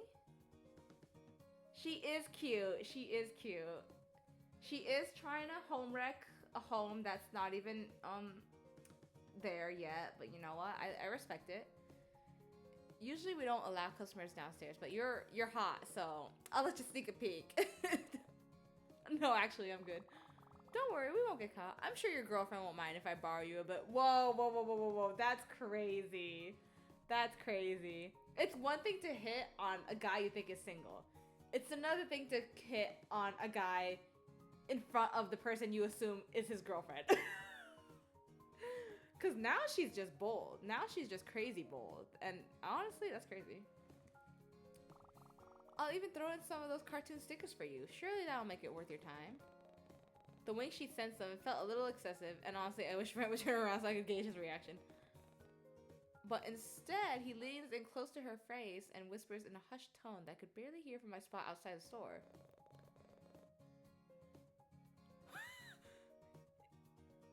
Oh, I would have down the stair without a thought. He's threatening violence. He's threatening violence. If she wasn't standing here right now, I would have shoved you down these stairs without a second thought. And honestly, there's nothing more I'd rather do. Homegirl, if you don't call the police right fucking now, right? If you don't call security right fucking now. Oh yeah, sure, the intimate conversation. Why was I getting so bothered over this? I know we aren't exactly together, but Ren shouldn't be all flirting with other people while on a date with someone else. Oh. MC matches his energy so well. Oh, they're meant for each other, truly. I would never want to be in a relationship with someone who doesn't consider my feelings. And up until now, I honestly thought Ren would have had a chance. Hilarious. I guess I was wrong. Oh shit, girl. There was this nagging voice at the back of my head that kept telling me not to give up on him so easily. Ren was the one who confidently stood his ground when Teo got a bit suggestive, so maybe I should do the same? Would he mind? No. Before I could stop myself, my feet started to move on autopilot as I marched towards the two of them and reached for Ren's sleeve. She said, I don't know this man. I've met him yesterday, and he has stayed at my apartment. However, that means I have dibs.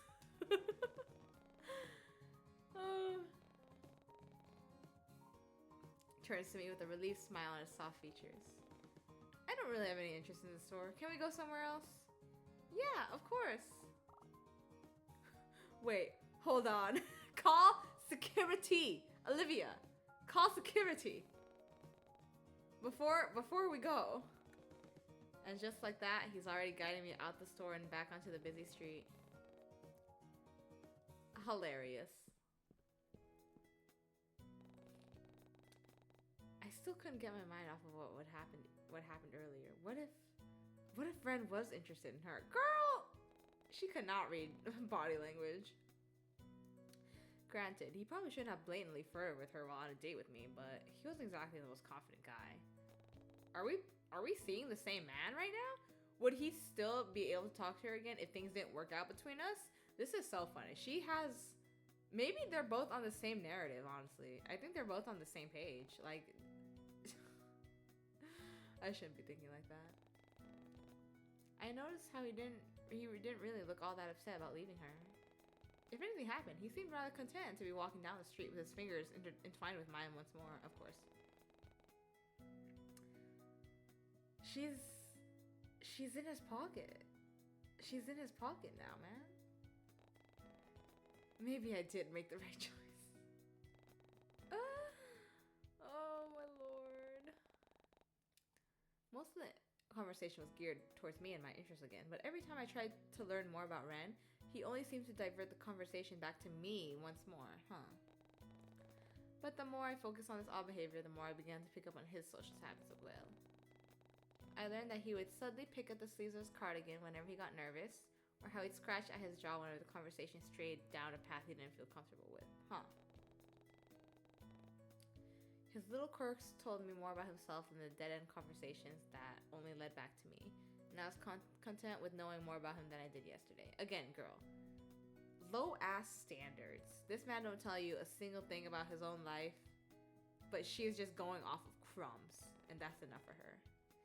Ren no longer felt like a stranger I had met at the library, but rather someone I could consider a friend. Hilarious to me. Hilarious. Except friends aren't supposed to get jealous whenever they see them flirt with someone else. Hey, girl. Hey, you never know. You never know. It's fine. It had already been 2 days, and I was already contemplating whether or not I truly saw Ren in a romantic light. She loves speed running these relationships, girl. Was I going too fast? Angel, hello? Huh? You're spacing out on me again. There's that look again.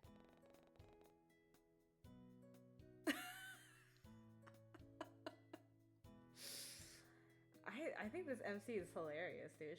She's matching his freak and then some. Like she's kind of crazy. I don't even think it's obliviousness. She just wants this man, like more than anything. I think it's crazy. I think it's less obliviousness and more like, yes, I see me a freak. But then when she ends up in a cage, she's gonna be surprised. I think she's vying for the cage. I think she's gunning for it. I think she's trying to speedrun the cage. I think she wants it, dude. He's already halfway in love with me. Okay. Probably wasn't even true. I'm sure. Sorry. I was just thinking about things. She's all in. Are you going to share those things with the rest of the class? When did we become so comfortable with each other? And when did he lose his stutter? This is so funny. Is there any updates?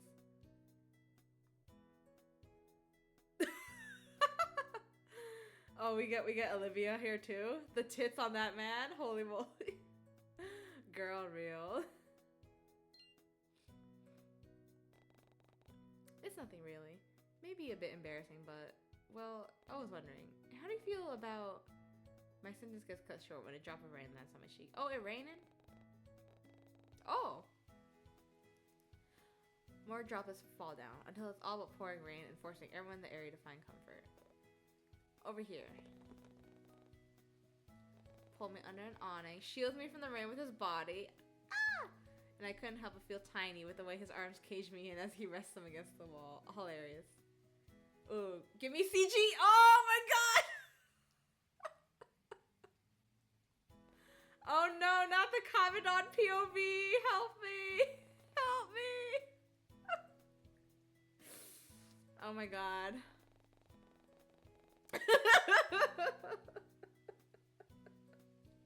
It's the POV. It's the POV, bro. I'm glad y'all are having a great time. I can't remember the last time I ran that fast. Me too. Once we're both calm, we move further from the rain before casting a glass behind him. Right here. I'll buy us an umbrella so you can get out of this rain. But you'll get soaked. It is a sacrifice I'm willing to make. Wow, white knight. Alright, I'm ready for the next man to come accost me.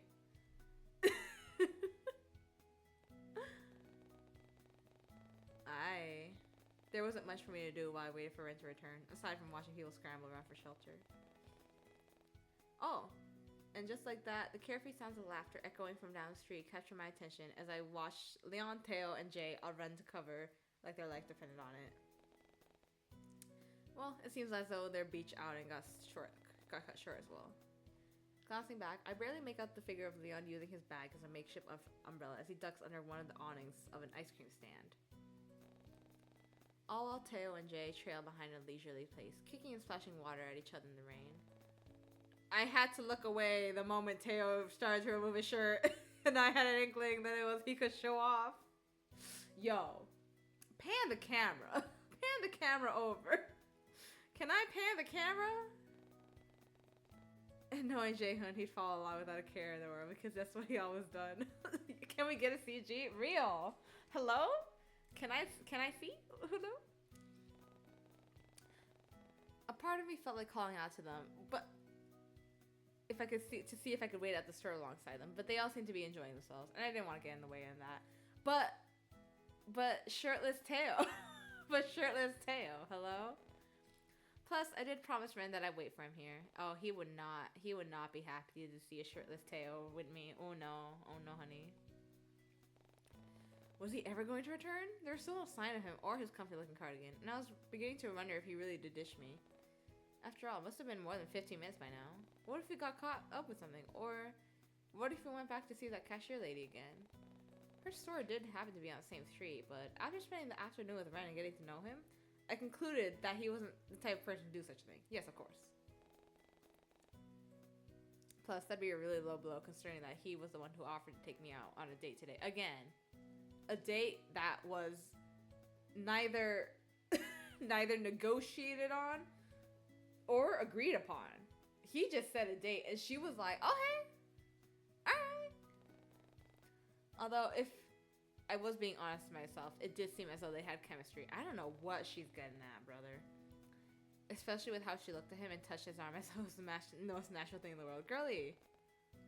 She apparently knew him as well, or at least he looked recognizable enough. Why did that thought make my blood boil? She wants him so bad. I should have just invited him in bed that first day. Man, I should have just invited him in bed. She wants him so bad. Thankfully, the rain was there to... Oh! Oh, you're so right for that, Mocha. What if she ends up being the yandere? Oh!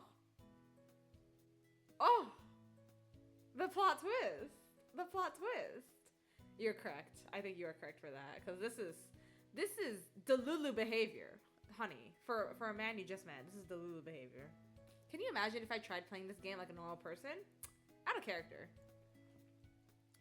As well as to soak the ends of my outfit and make everything feel damp and comfortable. Was Ren really coming back? It shouldn't take this long to buy an umbrella. I think I have to wait for him at this point, right? Well, I'm gonna save. Hold on. I'm gonna wait for him. Maybe something did come up. I'm sure he'll come back. And as if on cue, I spot familiar patch of pink hair from within the misty rain. Angel, Clover, call you by both names just in case. Sorry, I almost thought I lost you there for a second. It's so hard to see in this weather. What took you so long? I almost want to cuss him out. Damn. The genuinely apologetic look on his features made me hold my tongue. Sorry, I ran into your friends from earlier, which took forever for me to shake them off. Oh.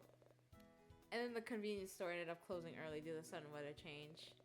So then I had to go to the awful souvenir shop with that obnoxious and clingy cashier again, and...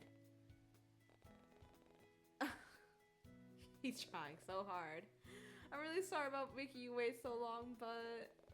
I did manage to get an umbrella, among other things as well. What other things? We can start heading back home now if you want. I have a question. Our home? Is he staying here? Where do you live, Ren? Because we're just gonna go back to like my place? Forever? Unless you want to go somewhere specific. So pray tell, after this date, are we going back to my place? Do you have a place? Oh. We could go to your apartment! Wait.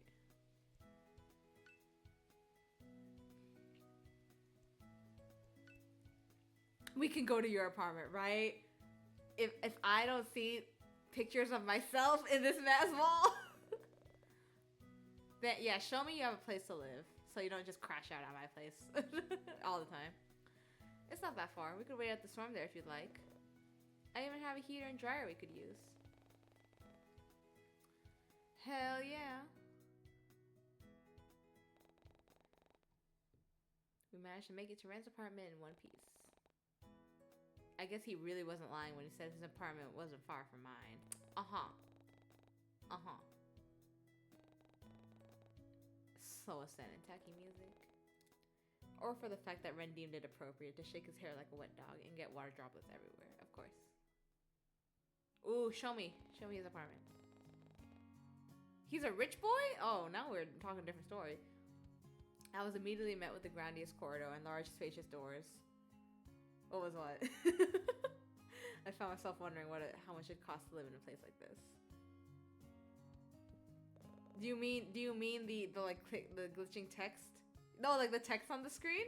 I think it's a transition or something. I think it might just be a transition. You know what? I'm still...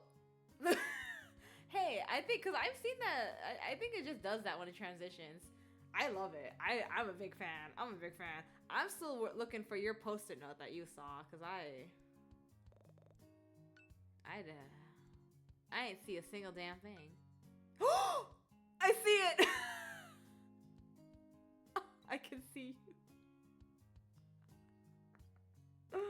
Oh my god. I see. What is he you gonna do anything about that, or okay. All right. I wasn't expecting to have someone over today, so I didn't bother cleaning up. I'm getting a weird sense of deja vu. Thankfully, I don't have any white-haired neighbors who like to take their plants on walks. Okay, the jabs? Actually, now that I think about it, it's a bit strange. But no one lives on this floor aside from me. I'm not really sure why, but I'm not gonna complain. Nepo baby. Who is this man? I can make as much noise as I want, and no one would notice. Okay. Uh-huh. Serial killer vibes. Like loud music and stuff? Movies? Girl, same. Yeah, something like that. Oh, girl. Mark me down as scared and horny. Listen.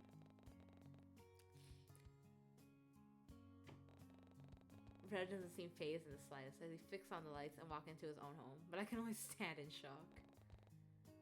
Oh, a foyer. Surely a penthouse would have made more sense. Holy crap, Ren. Is there something wrong? What is it?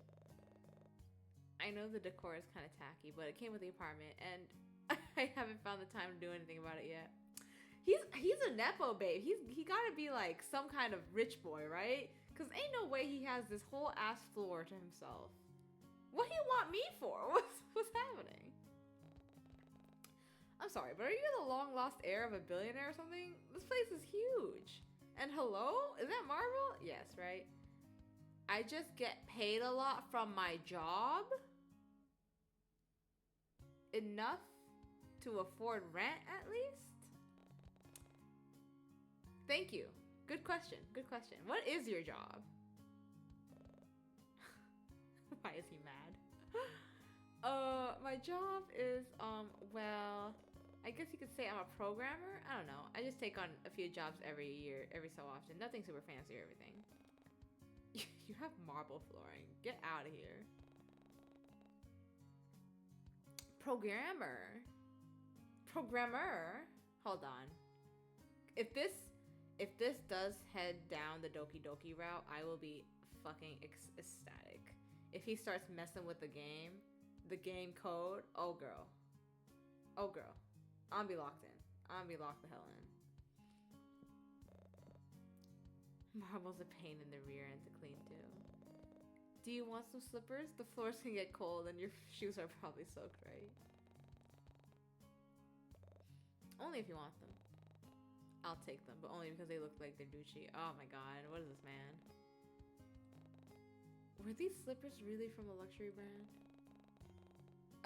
As I put them out, I noticed how they were my exact size. Fun. And it made me wonder if he had bought a bunch of expensive house slippers in varying sizes. But as funny as that imagery was, how did Ren accurately guess my shoe size without seeing my feet? Girl, weird shit. Here, why don't I show you to the bathroom? I'll find you something to wear in the meantime while your clothes are in the dryer. Or would you prefer a towel instead? I guess that makes more sense. Sorry, I don't usually invite people over. I think this MC just likes teasing him way too much, man.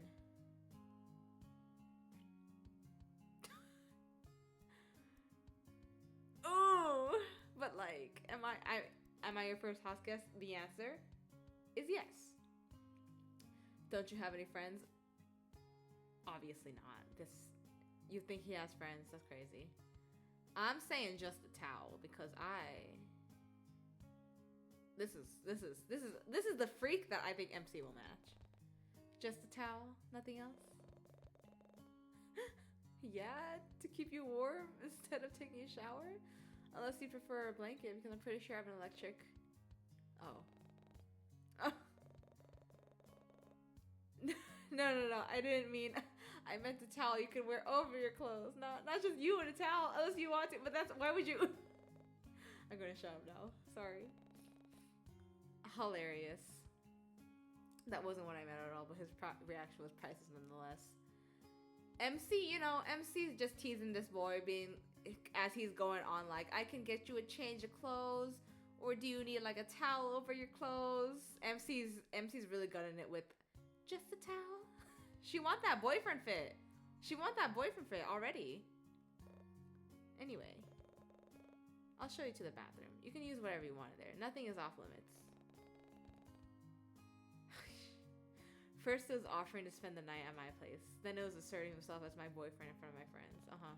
He really doesn't care about personal boundaries. He's got none. Not a single one. I was beginning to think that Ren didn't really seem to mind when it came to me invading his personal bubble as well. I think you could stand to do a whole lot more than invading his personal bubble. Like, it really wouldn't matter. It really would not matter to this man. Though he still seemed pretty standoffish around Teo and Leon, and it took him a while to warm up to Eleanor back at the library. Girl, warm up? She's gone. I hate to break it to you, but she's dead. He seemed different when he first met Violet, but I figured it was only because he was shy. Speaking of being shy, I still noticed how Ren didn't seem to be switching up his personality as much anymore. I was beginning to think that he was showing me his real side. Up until now, everything felt real and genuine, and I found that we could bounce back witty retorts between each other more easily. Though every now and then he might slip up and stutter, but I just assumed it was because my teasing made him flustered. So maybe the timid side of him was genuine after all? But I'll leave some clothes for you outside and put the plushie I bought for you in your room. Hold on. This man said, plushie I bought for you in your room? I have a room? There's a room here? For me? Okay. Oh yeah? She not gonna question that?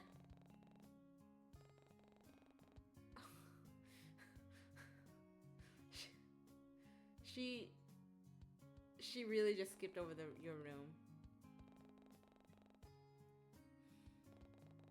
And so, without trying to make things awkward, I quickly slip inside and lean against the door for support.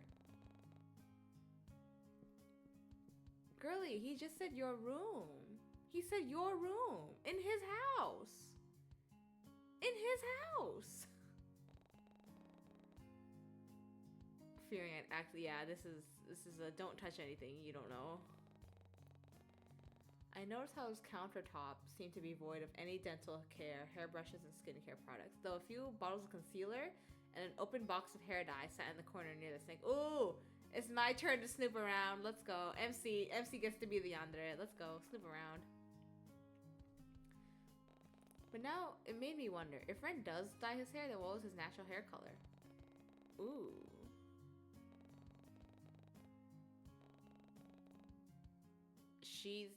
MC taking a shower. Glancing at Ren's limited hair body and products, I couldn't help but notice that one brand in particular just so happened to be the exact same as mine.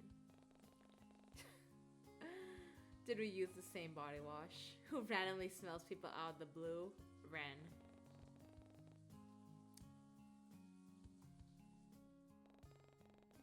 Bundled up in a warm towel, I crack open the lodge door and poke my head out. She wants the boyfie hoodie. OMG. Was rather morbid looking. by that and didn't really suit Ren's vibe. That's that slasher jacket, eh? Maybe from a horror film or something? Eh. Oh, you know Ren's got such an agenda with what clothes he's fucking laid out. Oh, he must be having the time of his life right now. I need to check his status. Damn it.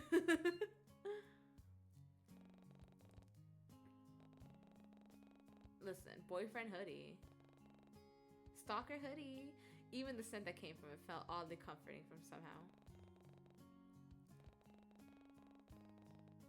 The gray sweatpants didn't seem to fit the length of my legs. Oh, girl. Once I was fully dressed, I step out of the bathroom and aimlessly walk around until I hear the faint sounds of a TV playing.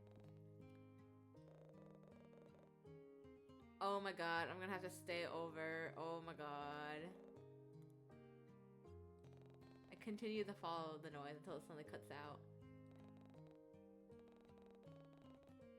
Interesting.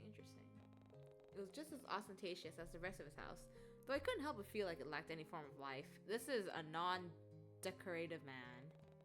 It just didn't seem like anyone actually lived here. The furniture was gaudy yet tasteless, and there was hardly any personal decoration or colors. There was nothing that really screamed Ren to me. There were no personal touches, photos, items, hobbies, nothing. Just tacky furniture and the bland smell of something sterile. If I was being honest, it gave off the same vibes as a dentist clinic or a hospital. I mean, he did mention moving in recently, right? Maybe that's why. 2 months? Oh! Who moved in? Oh, he's cute! Oh my god, he's cute in casual wear. Surprised by the sun voice, I spin on my heel, only to find Ren coming out of one of the hallways with a new set of comfy clothing. He seemed much more at ease like this, especially with the gentle expression on his face. He just wiped the apartment down after disposing of Eleanor's party. Real! This man was going around hiding the bloodstains from me. Oh my god. But he's so cute! Right? Oh my goodness, he's so cute. He's very cute like this. Oh, I want to see his goth fit. I feel like that'd be so fun. I watch as he takes a respectful glance, looking respectfully at my attire before sheepishly averting his attention to the ends of his sleeve. Sorry, that's the only pair of clothing I could find that might fit you. It looks really good on you though. Of course it does. Oh, thanks. You can even keep them if you want. This man's gonna give me his whole closet. The sound of thunder rumbling in the distance cuts off Ren's mumbling, and I involuntarily step closer to him. This is an Oran High School host club situation. I stay over at his place now. This is just happening. Without missing a beat, he reaches out and rests a protective hand on my shoulder to steady me. Wows. He idly glances out the window before turning his undivided attention back to me. Once more, only this time with a determined look. It's really pouring, huh? I could only nod my head at his words, suddenly feeling sheepish all of a sudden. I really should have checked the weather forecast before I went out today. Girl, same. Me every day. But to be fair, it didn't look as though it started spontaneously raining when I left my apartment this morning. And I guess I was enjoying my time with Ren to the point where I didn't realize the weather was turning sour. Angel. Sorry, what did you say? You know, another thing is that MC, accepted the pet name Angel so quick. So fast. He called her that like once. And she heard it and she was like, I'm on board. She had absolutely zero questions for that. Way less than I would have, at least. She accepted it so quick. I was like, girl, this man calling you Angel out of nowhere? Okay. Oh, there it is. I just asked if you wanted to stay the night here. You know, see how hard it's raining out there and your clothes haven't finished drying yet. It'd be no trouble, and I could return the favor considering how you let me stay at your apartment yesterday.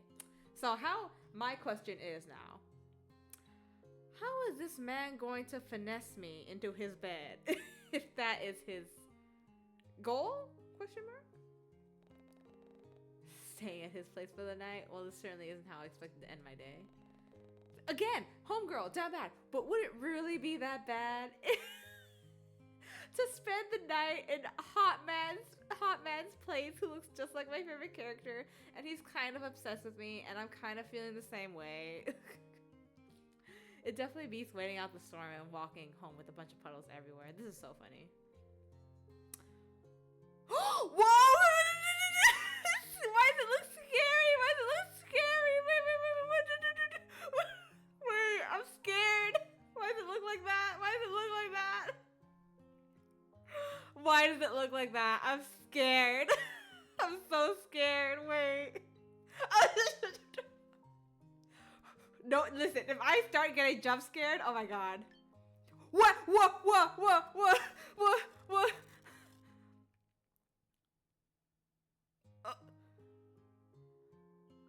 Why did it do that? Why did it do that? I'm scared. I'm scared. I'm scared. I'm scared. I'm scared. I'm scared. I guess I did. I couldn't really remember otherwise. But you gave me the illusion of choice. You gave me the illusion of choice.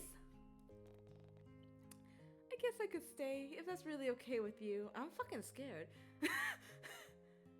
Dude, I don't know. Was there a moment where he could have drugged me? Because this is crazy. Yeah, of course. It's totally fine. Wow. He really was an energetic, eccentric man, wasn't he? This is crazy. Oh my god. I'm really scared because I love the glitched effects. However, it does scare the shit out of me. Let me know if you need any more pillows or blankets. Are you gonna finesse me into your bed? No? Okay. Or if the room gets too cold. I haven't worked out how to use the fancy heater system yet, but I can definitely try. Also, you already know where the bathroom is, but if you... Okay, I think I got it. I shoot him a reassuring smile as I turn to face him at the door. I should have gotten used to his attentive and observant behavior by now, but it still felt like a foreign side of him that I found fully uncovered. Still, at least I wasn't studying as much anymore. I know, sorry. I just want you to be as comfortable as possible, so just treat this house like it's your own. I give it maybe 3 days before MC moves in with him. Cause listen, you got a nice penthouse, and I go back to my dingy ass apartment, and then I'm like, man, Ren had a whole floor to himself. What am I doing? 48 hours, right? Goodness. All right, gotcha. He looks like he doesn't want to leave, and instead lingers for the door a little longer. Are you sure there isn't anything else you need? Anything at all? What you prompted me to say, huh? Oh, here we go. Oh! Hold on. Hold on. Give me a minute. Hold on. This is so fucking funny, bro. Okay, first, number 1. Can I get a good night kiss? Can I sleep in your bed? Hilarious. What's that behind the locked door? Bad ending. Bad ending. Oh, what are we feeling? What am I feeling? I sleep in the bed. Ah! This is true. This is true. We did miss out last time. Okay. Okay. I know he wasn't ready. I know that man wasn't ready. Did I just say that? I can't keep letting these intrusive thoughts win. But MC, it's your freak. You have to match his freak. I don't mind, but what's wrong with the guest room? This man is sweating. He's got something in his bedroom he don't want me to see. This man is fucking sweating.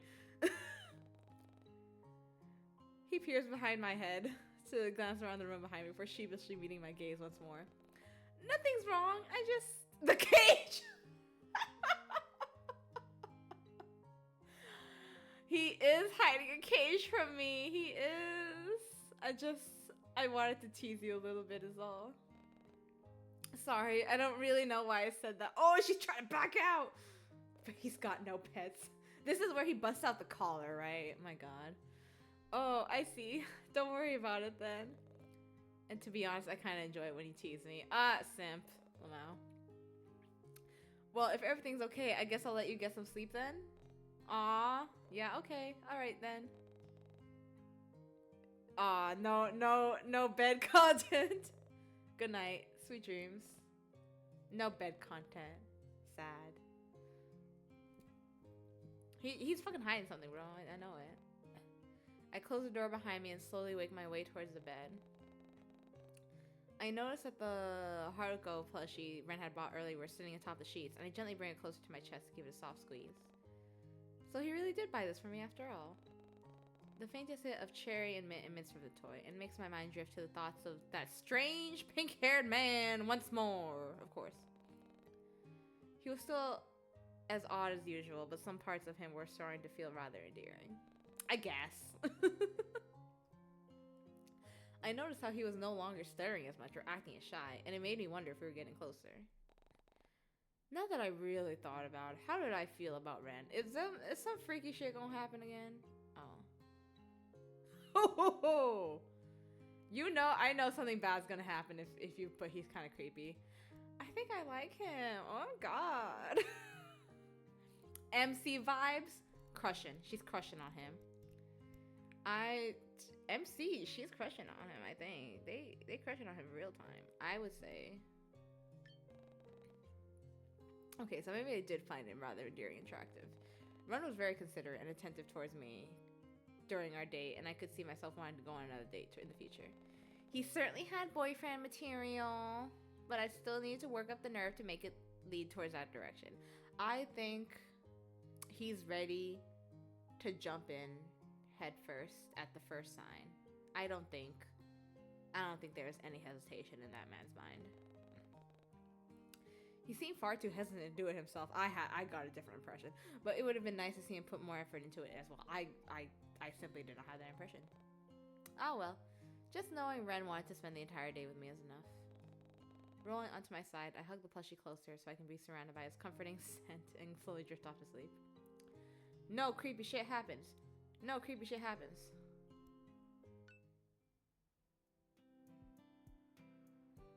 Okay, for some reason, I'm always expecting something to go bump in the night, right? It just feels very, very geared towards that. I don't know. The unusual sounds of city life and traffic pull me away from my slumber, and I wake to the sight of an unfamiliar ceiling. This isn't my bedroom. And this isn't my bed. Not this dark shade of black. Confused, I rub the sleep from my eyes in order to fully take in the rest of the room. And just like that, memories from yesterday come flooding back. Oh, right. Ren offered to let me stay the night due to the freak storm that swept over Corlin Bay. It was sweet of him to do. And it had me wondering where he was right now. Was he still fast asleep, or perhaps he was already awake? Deciding that there's no time like the present to find out, I stretch out the knots in my body, wake myself up, and jump out of bed. Wow, why is this place so nice? As soon as I walk out into the hallway, the mouth-watering scent of something sweet and sugary greets me, and it almost has my feet floating towards the kitchen. Okay, another point, another game changer. If this man can cook, he's in there. If this man can cook, this is a different story now. This is a different story. Curiosity, or perhaps hunger, takes over my body, and before I know it, I find myself navigating through the maze of Ren's stupidly large apartment. Exactly. If I don't have to worry about keeping myself fed, now we're talking. Now I could get behind it. Now you're putting something on the table that I want. All right. Speaking of the devil. Aw, there Ren stands in his kitchen, hunched over the stove with the spatula in hand, and what looks like to be a recipe pulled up on his phone in the other. Ooh, good question. Has this man ever cooked in his life before this moment? He doesn't seem to notice my presence yet, so I take the opportunity to study him a little bit more. And although I could only see most of his backside and side profile, I could easily make out the concentrated look on his face as his gaze flits back and forth between his phone and the pan. How cute. But just when I think he's about to turn around, Ren lets out a surprise noise and immediately lifts the pan from the stove. Jeez. Sniffing the air, the smell of something burning invades my nostrils and has me retreating back into the living room for some fresh air. So this is his first time. Wow, did Ren really manage to burn a pancake, or maybe he just wasn't that confident cooking? Listen, cut him some slack. You always burn the first one. That's just how making pancakes go. Regardless, seeing him put in so much effort into something so trivial did manage to pull at my heartstrings. Deciding I've had my fill of watching Ren, I finally make myself known. Oh. Jesus. This is what are we energy? Hug Ren from behind? What are we? Literally, what are we? I do like the idea of scaring him though. That's boyfie. Exactly, that's boyfie vibes. Oh, how delulu does MC want to be in this moment? do they truly want to? Oh, maybe. Sure. I'm here for the content. I wait for the perfect opportunity to strike before wrapping my arms around his waist and resting my head on his broad backside. You know what? Is he quote tweeting about this too? Lots to do today. Missing. Damn, no live tweeting. No live tweeting yet. What? Another thing. Where's Moth? Where's my bestie? Unless Ren is playing as Moth, and you know, hey, you ain't never seen Moth and Ren in the same room before. That's all I'm saying. Ren, if I ping Moth right now, will your phone will your phone go off? Oh. I didn't hear you. Doesn't seem to move from my hold. In fact, he almost seems to melt and lean into my touch instead. Touch starved. Touch starved. Almost as if to confirm my thoughts, I feel him wrap one of his arms around my waist. From behind? Damn. To pull me in for a brief hug. Good morning. Aw. I was going to surprise you with breakfast in bed. Sorry, did I take too long? It was like I flicked an invisible switch because all of a sudden, Ren was back to the usual timid personality that I'd grown to know. Aw, you don't have to go through all that trouble for me. It's fine. I wanted to. Really. Here. Without giving me a second to spare, Ren conjures up a plate full of thick, fluffy pancakes from somewhere behind him, alongside a few toppings as well. See? You only burned the first pancake. Exactly. I didn't manage to burn these ones, at least. Eat as much as you'd like. I'll have this one. The burnt one? Aww! That's cute. Aw, no amount of washing and scrubbing would restore that pan to its former glory. Giving Ren a pitiful look, I deposited a few fluffy pancakes onto my own plate before offering the rest to him as well. You've made enough to feed an army. Why don't we share? It's okay. I made them all for you, exactly how you like them. How do I like them? How do you know I like my pancakes? Right?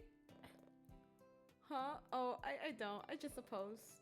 Don't people normally enjoy pancakes this way? I thought maybe. There he go again. I think MC just loves teasing him too much. Like she's in deep. She's in deep. These pancakes are delicious, by the way. Oh, you were just joking, haha. You like them? Really? You're not lying? Then I'll make them for you again sometime. Only if you want, that is. He's trying to be housewife. He's trying to be male wife status, dude. I don't know. His killing might be like a side thing. I don't know about all that. But like he's giving off trophy wife vibes so bad right now. I really don't mind. How about you just focus on eating first? Are you hungry? I snacked on a few pancakes while cooking them. Don't worry about me. You just eat. He's a high value man. This is true. This is true. He's showing he got the penthouse, he got the money, and he got cooking skills, kind of. Do you want some different toppings? I got more strawberries in the fridge. Something inside me told me Ren was lying, but I didn't feel like calling him out on it. Why the fuck would he lie about strawberries? Out of everything he could have lied to you about, why the toppings? I'm good for now, but thank you, really. Seemingly satisfied with my response or lack thereof, Ren lets out a pleased hum and instead moves away to busy himself with washing the dishes. My gaze follows him, and oh yeah, do you have work, girly? My gaze follows him, and I absent-mindedly catch a glimpse at the clock on one of the shelves. 8 o'clock on the dot. Wait a second. 8 o'clock? I was gonna be late for work, girly. As if picking up on my panic behavior, Ren halts his movements and sends me a curious glance. I'll be late right now if I don't leave right now. It's okay. Calm down. This man gonna say he fucking called in to my job and said she can't come in today. She busy. This man's gonna say he called into my job already. I know it. I know it. Look, your clothes from yesterday washed and dry. Why don't you change into them? And when you're ready, I can drop you off at work. Oh, okay. Okay. Pleasant surprise. Pleasant surprise. I'll take it. There I go again, relying on this enigma of a man and taking up too much of his kind hospitality. I was already overstaying my welcome by using his dryer and sleeping in his spare bed, but now here I was, eating his food and being exactly 5 minutes away from getting a lift in his car. He really should be the one being called Angel instead of me. Again. So blasé about the pet name out of nowhere. Thank you so much. I owe you my entire life. Don't say that. Don't fucking say that to him. Don't say that. He'll be like, oh shit, give it to me then. And I thought I was dramatic. Another date will do just fine. Okay, alright. Before I can make it 3 feet away, Ren's voice calls out to me once more. Oh, but I should warn you, I don't exactly drive a car. What does that mean? What does this mean? Turns out Ren didn't actually own a car like I expected. Oh my god, he's a fucking biker! Oh, he's a biker.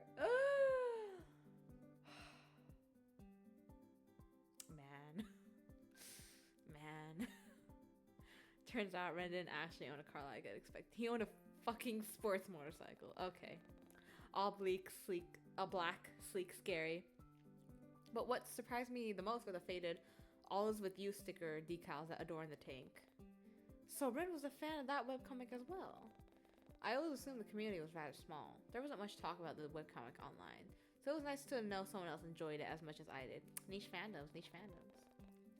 But just as I was about to bring the topic up, my vision goes dark as Ren places a helmet over my head with a smile.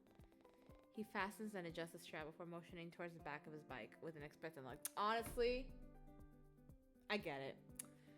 Your hot boyfriend take you anywhere you want on his hot bike. I'm not that strong. I wouldn't be able to resist. Admittedly, I was a bit hesitant to hop on that thing, but Ren assured me that he'd tell me what to do and keep me safe the entire time. Dante couldn't even begin to describe how I felt when the engine turned on, and I was certain Ren had scratch marks with how tightly I was clinging to him. He probably likes it, but I somehow came out of it unscathed. I even managed to bag myself a nice warm roadie that smelled like Ren, even if its only purpose was to protect me from the wind and flying debris. She's just taking this man's entire closet for herself, you know? She's asserting her dominance. And when we parted from the library with a friendly goodbye, Ren waited until I was inside the building before taking off and then circling back because he will inevitably still stalk me. But I barely make it 3 feet inside before a mess of blonde hair enters my field of vision and now almost knocks me over. Oh, Eleanor? She real? She alive? There you are. Quick, I need your help. Oh, she's alive. Her anxious demeanor catches me off guard, and I immediately do a sweep for the library for anything out of place. Girl, tell me. But I'm hardly given any time to take in my surroundings before Eleanor reaches for my arm and all but drags me into the reception counter towards a mountain of paperwork. Stacks upon stacks of books, files, newspapers, and manila folders cover the entire expanse of their desk. And for the briefest moment, it almost resembled a messy archive repository rather than her workstation. What's all this? This was supposed to be sorted out yesterday. I swear I did it already. In fact, I know I did. I remember leaving it all in Conan's office before I left work yesterday, so you can imagine my surprise when I saw it back on my desk this morning.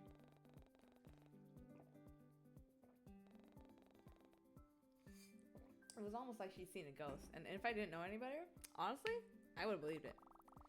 Please help me. If Conan finds out I somehow messed up again, I don't know what will happen. Don't worry, I'll help. And I doubt Conan will get mad. You know how he is. I suppose you're right. Thank you so much. Do you think you can manage the stack of books? I'll handle all the files. I mean, she's alive for now. She fills me in on how the freak storm caught everyone off guard and how some of the patrons shared the same idea of seeking refuge within the library as well. Apparently, Eleanor was the only one to keep an eye around things, and from the sound of it, she seemed to take on the leadership role like a pro. Still, discussing her whereabouts had me thinking. That reminds me, where'd you go the other day? Real. The other day? What do you mean? You remember Ren, the pink-haired guy? Huh? Oh, lover boy. Okay, I thought she was about to lose her memory for a second. I was like, oh god, I'm scared. Yeah, him. She is alive. After we had that conversation with Ren, I never saw you afterwards. I thought he fucking murdered you and threw you in the ocean. Oh? Let me think. I watch as she inclines her head to the side to think, and all too quickly, she snaps her fingers and gives me a nod. Where were you? Oh, that's right. Well, this is a bit embarrassing, but I ended up going home early. I must have accidentally bumped into something while cleaning the stockroom the other day, and before I knew it, one of the shelves came tumbling down on me. Ah, attempted murder. Or attempted harm. It wasn't until a little while later when Conan found me and pulled me out. You knocked over an entire shelf? Miss Kristen. Knowing I was only teasing, she said via sheepish smile and bows her head. But now that I think about it, the shelves in the stockroom had always seemed relatively stable to me. My coworker wasn't known for her strength, so it didn't make sense for it to topple over. Well, I suppose it was a tad bit odd. Did you see a pink flash of hair behind the shelf, mayhaps, before it toppled onto you? I've worked in this library for more than 5 years now, and not once have I heard so much as a creak from those shelves. It does seem strange, yeah, it does, a little bit. I have no doubt Conan will be installing new storage shelves soon. Oh, speaking of, did you notice the new awnings outside the library? I suppose that sudden storm from yesterday has something to do with it. In fact, oh, maybe you heard it on the news already? I heard that all the rain.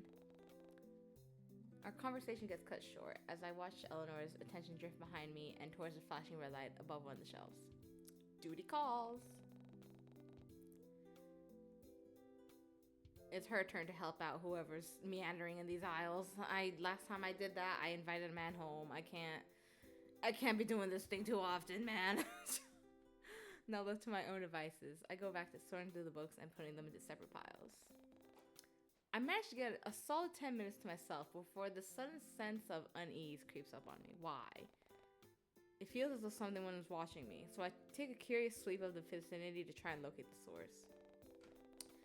But nothing seemed out of the ordinary. People were studying. Others were quietly typing away at computers. And I could even spot the back of Eleanor's head from her spot near the fantasy fiction aisle. Nothing was out of place, yet that unnerving feeling of having eyes on the back of my head still lingered. In fact, now that I thought about it, it was eerily similar to the feeling I got when I was walking home a few days ago. Ren, just come out and say hi. Fuck. Violet's words about someone breaking into my apartment echo in my mind before it all suddenly dawns upon me. That supposed person watching me could somehow be linked? Ren, say hi. You ain't gotta creep around me. Come on now. Shaking my head, I try to dismiss those unsettling thoughts before they start to develop into something more sinister. There was no one watching me. After all, there was hardly anything impressive about me to warrant a stalker in the first place. Girl, you don't know this. Men will do anything. You don't know this. I was as plain as they come, and if some loser really did break into my house, they left empty-handed, which is arguably, I would say, scarier than anything. Like, what do you mean you just came into my house, took a gander, and fucking left? I would feel more at ease if they took something, because at least, what did you get out of breaking into my house and not doing anything? Scary behavior. That alone clearly proved I don't own anything worth stealing, except maybe my limited edition Attack on Giant figures. But even then, I remember thoroughly inspecting my entire apartment once I got home. Nothing was out of place, nor looked like it had been touched. Everything was as I left it that morning. Yet, it still didn't explain why I was feeling this way. Fear and apprehension seemed to overwhelm my senses so much that my mind barely registers the sound of something rustling. And I looked down to see that I had been wearing the papers in my hands for the past few minutes. Homegirl's losing it. Have I been stressing out that badly? Jeez, I really was letting all this paranoia get the best of me. The minute she's away from her boy toy. Paranoia.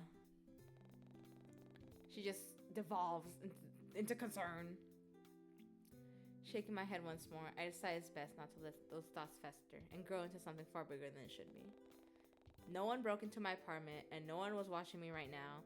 I was making a mountain out of a molehill, and nothing was going to scare me. Kiara, hello? Who are you? I was met with blonde hair and expensive-looking clothing. Was this the person I felt watching me? It was difficult to make out her words over the loud, rapid sounds of my heartbeat, so I tried my best to calm down before responding. Sorry, I didn't notice you come in. Welcome to Cortland Bay Library. Can I help you with anything? I hope I sound professional enough, although I'm sure there's still a lingering sense of fear in my words and his facial expression to match. But it starts to dissipate as I take in the woman's appearance. Her green eyes seem oddly familiar to me. Why? Interesting. But what gives it all away is how the woman slightly inclines her head to the side as she looks over me with concern. Surely not. What's that? I don't suppose. Are you Kiara? Eleanor's told me all about you. In the flesh, I'm actually here to visit my darling sister, would you believe? Oh, interesting. But now you've piqued my interest. She shoots me a harmless wink and rests her hands at the top of the reception counter. Why is everyone trying to flirt with me, man? I ain't got all this real estate. This is crazy. Wow, even the clang of her jewelry sounds expensive, and I can't help but look at her in awe. Tell me, what else has Nori said about me? Nori? Oh, that's cute. Girl, news to me. I will say... She wants her jacket back. Her what? Surely not that raggedy old thing she always keeps in the trunk of her car. I'm honestly doing her a favor. Besides, doesn't her outfit look cuter without it? I think... Clover! As if summoning Eleanor herself, she emerges somewhere behind me and joins us at the front desk. Kiara, what are you doing here? There she is. What? Am I not allowed to see my little sis? I'm at work right now. You could have texted me in advance. But I wanted to surprise you. And look, I come bearing gifts. At that, Kiara places a few bags down branded with high-end prints and designer logos. Sorry, darling. If I knew I'd be meeting you here, I would have bought extra. Oh my god. Potential sugar mommy? Already? Oh my god. But I'm sure there's something for you in one of the bags as well. Pick whatever Eleanor doesn't want. I genuinely wish I could be rich enough to say something like that. Oh man, this text on screen. The sisters seem fully engrossed in each other's presence, so I leave them alone so they can have their moment to catch up. After all, I didn't know how long it had been since Eleanor and Kiara had seen each other, and the amount of work in front of me wasn't going to start itself out in the meantime. But before I can silently slip away and sit back down, a tattooed arm, oh, boxes me in and commands my attention. Hello, Teo? And for the second time today, the expensive smell of wealth and luxury floods my senses. Only this time, I knew the person it belonged to. Hello, hello, hello. Hi, Teo. Hi. Hey. Dang, who are they? Seemingly out of nowhere, Teo appears with that familiar smirk on his face and an unbothered draw to his tone. Oh! Oh! He's shameless, but still. Don't even think about it, Teo. Trust me, you don't want to know what I'm thinking about right now. Oh, given how he leans even closer to my side with a sultry grin, I end up believing his words. After all, I wouldn't put it past Teo to think up multiple ways to cause a scene in his free time. Not jealous, are you? Why would you even... Whether or not it was from my sudden outburst that captures their attention, Eleanor and Kiara finally seem to notice us, and I thank my lucky stars for a chance to escape this conversation. But Teo's so hot. Perhaps I could sneak off to the employees' lounge while everyone was busy talking. I'm sure... You work here too? I've got a few things here that you could check out. Ugh. Despite my disgust with a Teo's blatant burden, Eleanor seems to be eating it up with a slight blush on her teeth. Girl, same. Oh, actually, I'm just visiting. I don't work here, but little Nori over here sure does. I'm sure she can help you out. Despite her friendly tone, Kira seems to be passively shutting down Teo's attempts at flirting and redirecting it towards Eleanor instead. Yet, Teo doesn't seem to be picking up on it, instead choosing to lean a little more against the counter so that his muscles flex. Okay, honey. He's trying so hard, Teo. You're not from around here, are you? I remember a face like yours. The name's Teodor, by the way, but cuties like you can call me Teo. Charming. I'm Kira. And no, I'm only in town for a few weeks. I'm visiting some relatives and finding some inspiration before I head back home. Inspiration, huh? I could show you around. Oh, Teo. Well, aren't you fun? What about my baby sister? Huh? But I'm older than you. Come on, live a little. You always tell me how you hold up at work all the time. I suppose, but looks like you're in a bit of need of fun. I can help with that. Teo is a man whore, and we love it. We love him for that. He looks too hot to not look like that, to be honest, though. Can I blame him? No, not really. Have either of you been to the aquarium yet? It opened recently. Ooh. Not yet, but I'll have to give your offer a pass, I'm afraid. Aquarium's not your style? Ooh, you're not my style. Oh, sis. Ouch. He seems to thrive off of it. Oh, this man. But as if fate felt the urge to intervene, Kira's phone suddenly goes off and startles everyone. Sorry, give me a sec. I need to take this call. She slips away before any of us can have the chance to respond, and without missing a beat, Teo immediately takes her previous spot beside Eleanor. And what about you? Me? Oh! Oh! Oh! Why he calls these people princess? Help me. Oh, well, I mean, I think it'd be fun, but I suppose it would be a bit awkward if it's just you and me. Don't invite me. Don't invite me. You heard her, doll. No. Why don't you tag along? I'll even see if Leon wants to join the fun. It'll be like a double date. Uh-oh. At that, Eleanor visibly sees, still relaxed a bit. I spare a quick glance in her direction, and I can pick up on the embarrassment of hope in her eyes. My poor girl! I'm sorry! Oof. Wait. She wanted to go on a date with Teo? I don't know, well. Oh, what? Got better things to do? Look, I'll pay for everything. I can even pick you up as well if you want. Sound good? He knows my weakness. Which is free shit. I like that.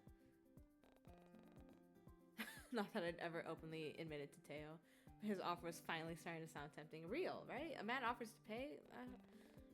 Who am I gonna say no to, man?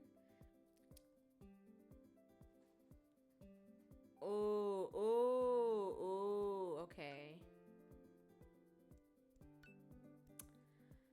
Okay, let's see. If I bring in Leon here, this might trigger some kind of, you know, something not welcome here. Sure, why not? Is too eager. I can't be giving Teo all that energy. Not with what I've seen so far. I'm only doing this for Eleanor. But do I want to be on a double date with them? That's the thing.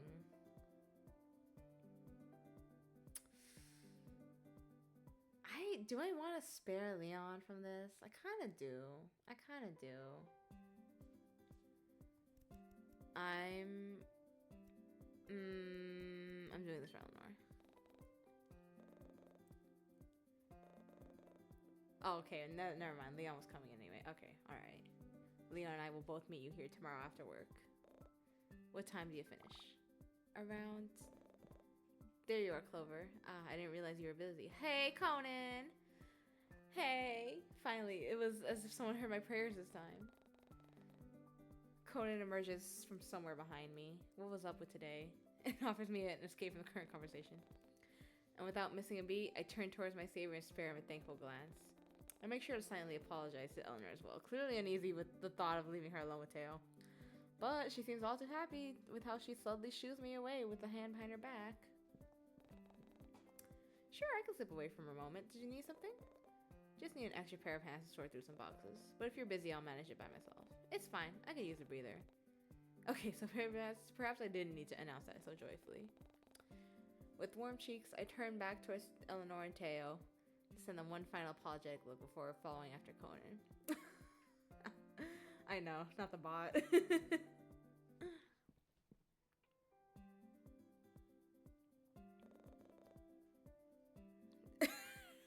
Listen, Tail's a player. Tail's trying to get some. Who am I to stand in his way? Who am I to stand in his way? All I can do is help a brother out, you know.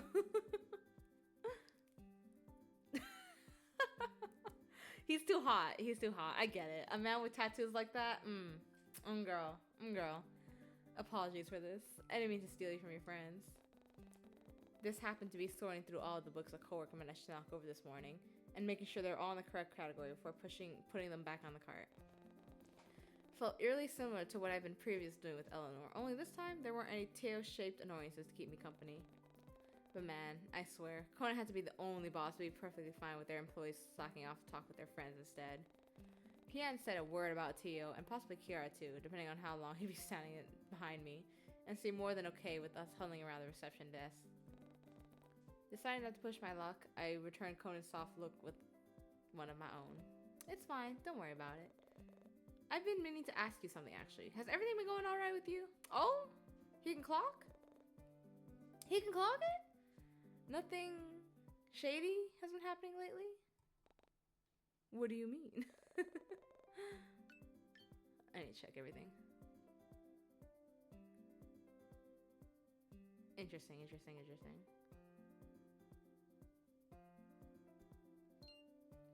There's been a few murders happening in the Bay Area recently. Yeah, girl, I know.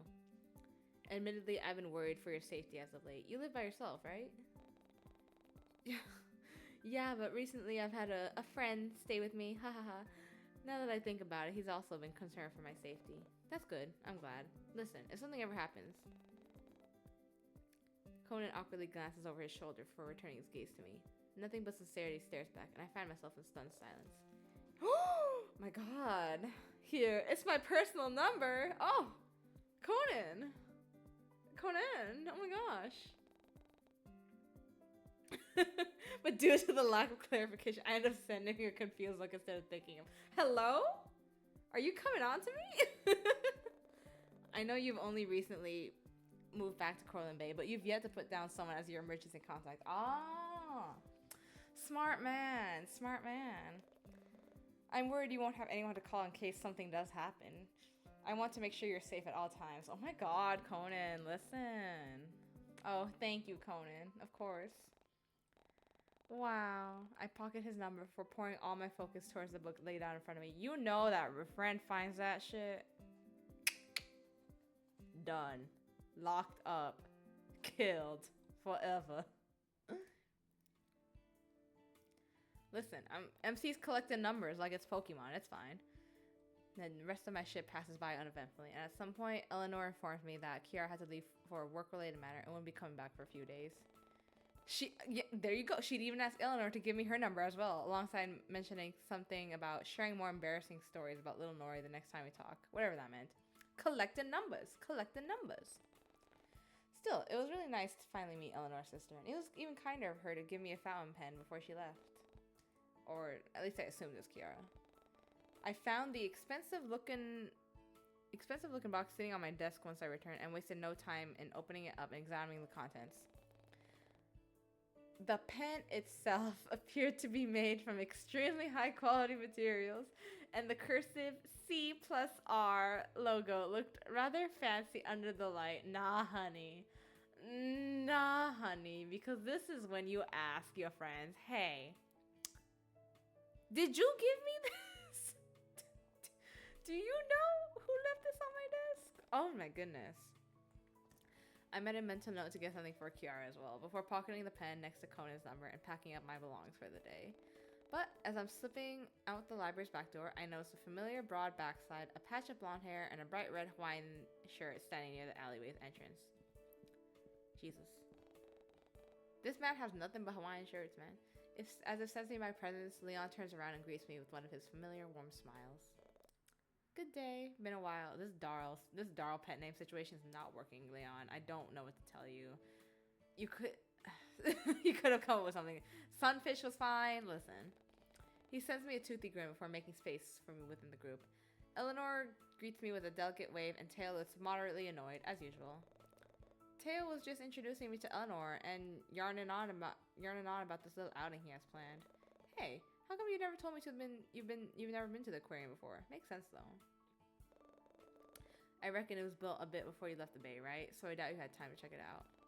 Pretty much. Most of my time has been taken up with moving and unpacking boxes. I couldn't help but find myself agreeing with his words. It was crazy how Leon seemed to know me so well, even though we hadn't had the chance to speak to each other like this in a while. But I'm curious to see what it's like. What about you, Nori? I couldn't help but let Kiara's nickname for her slip. Cute. Oh yes, I'm the same. I'm looking forward to tomorrow. I've never been to an aquarium before, so this should be fun. Oh, Ren is not gonna let this go, brother.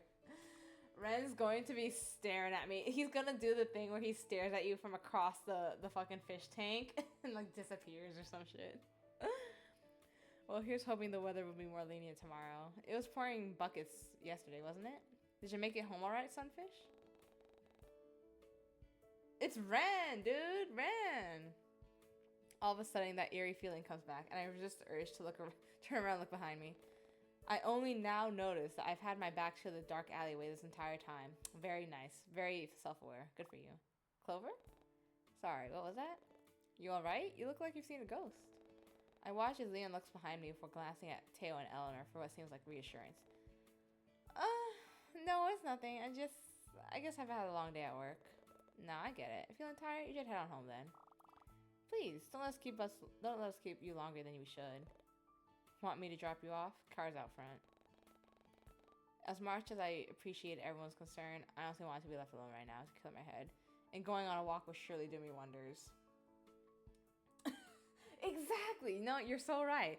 When Ren's not in her line of sight, she's like, ooh, I am being watched.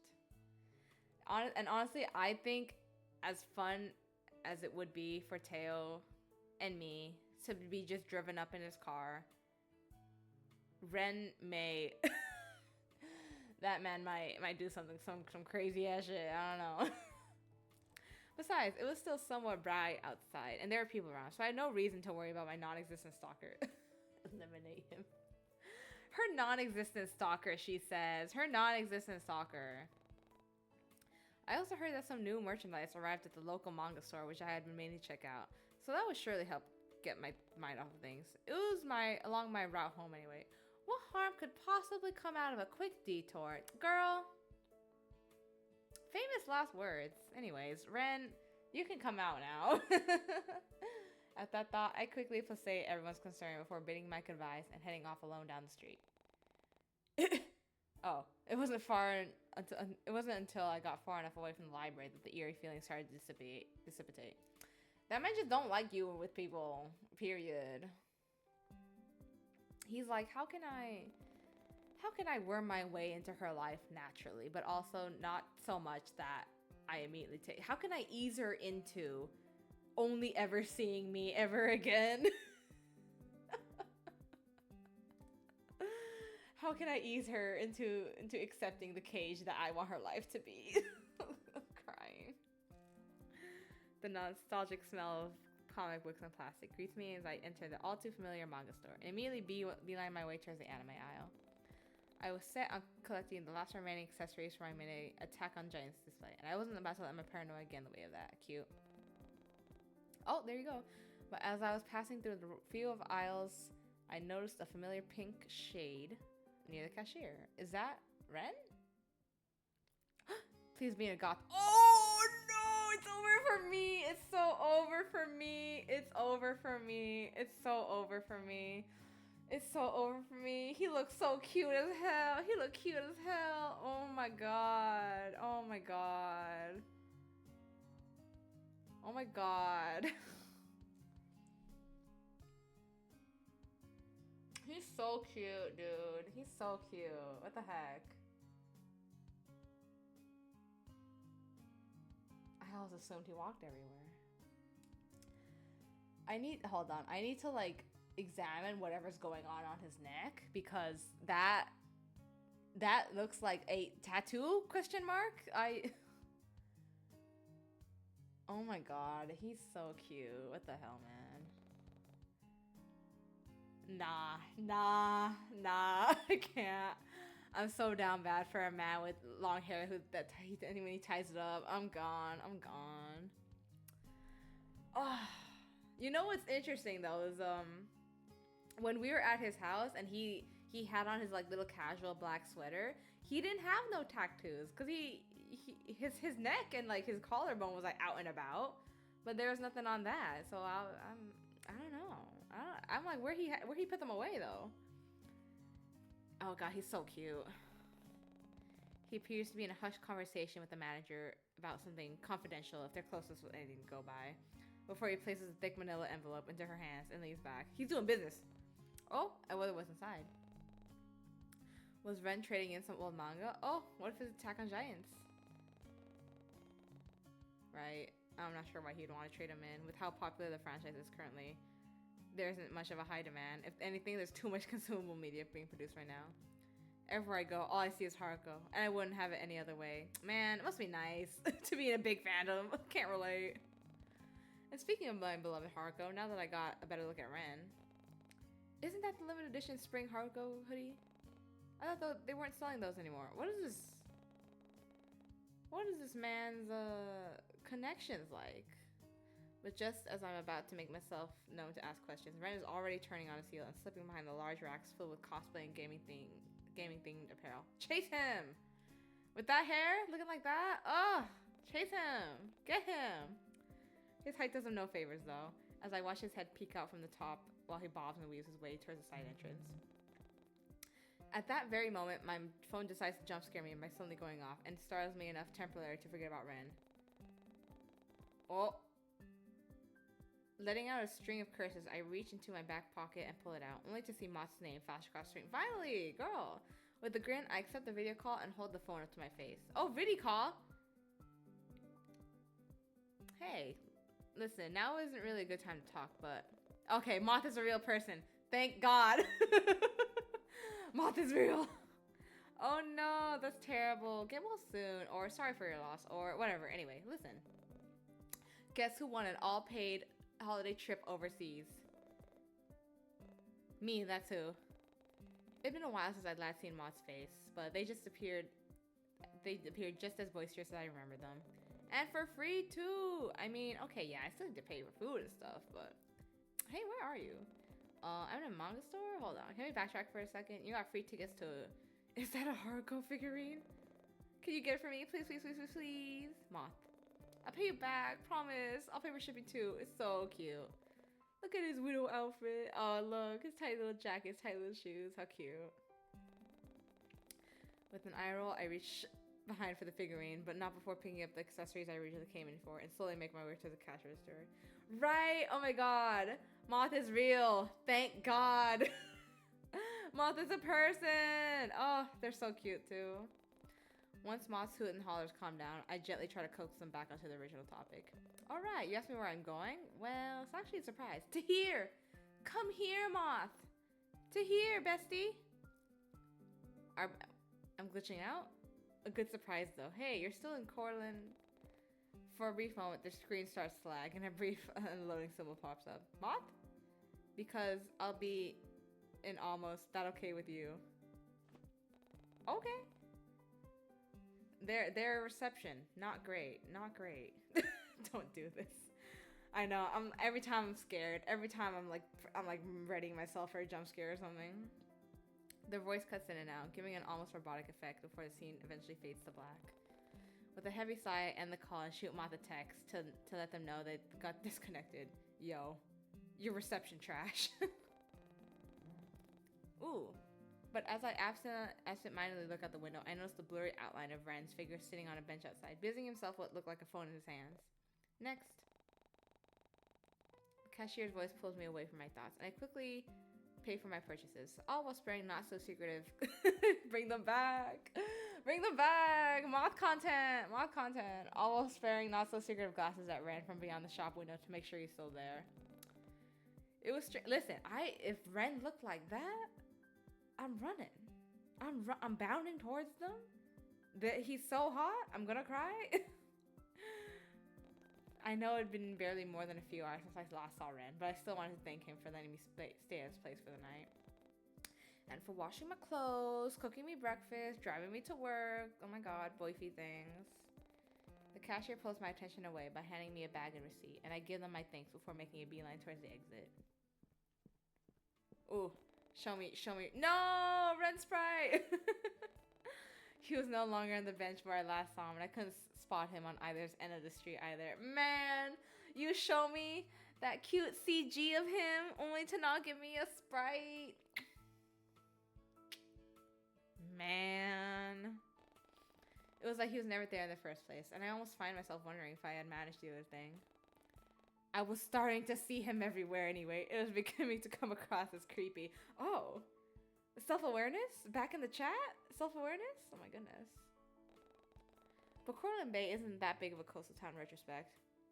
So I'm sure we were bound to run into each other again sooner or later. I mean, I literally met Ren at my own workplace because we shared a few common interests in books. His just so happened to be about native flora.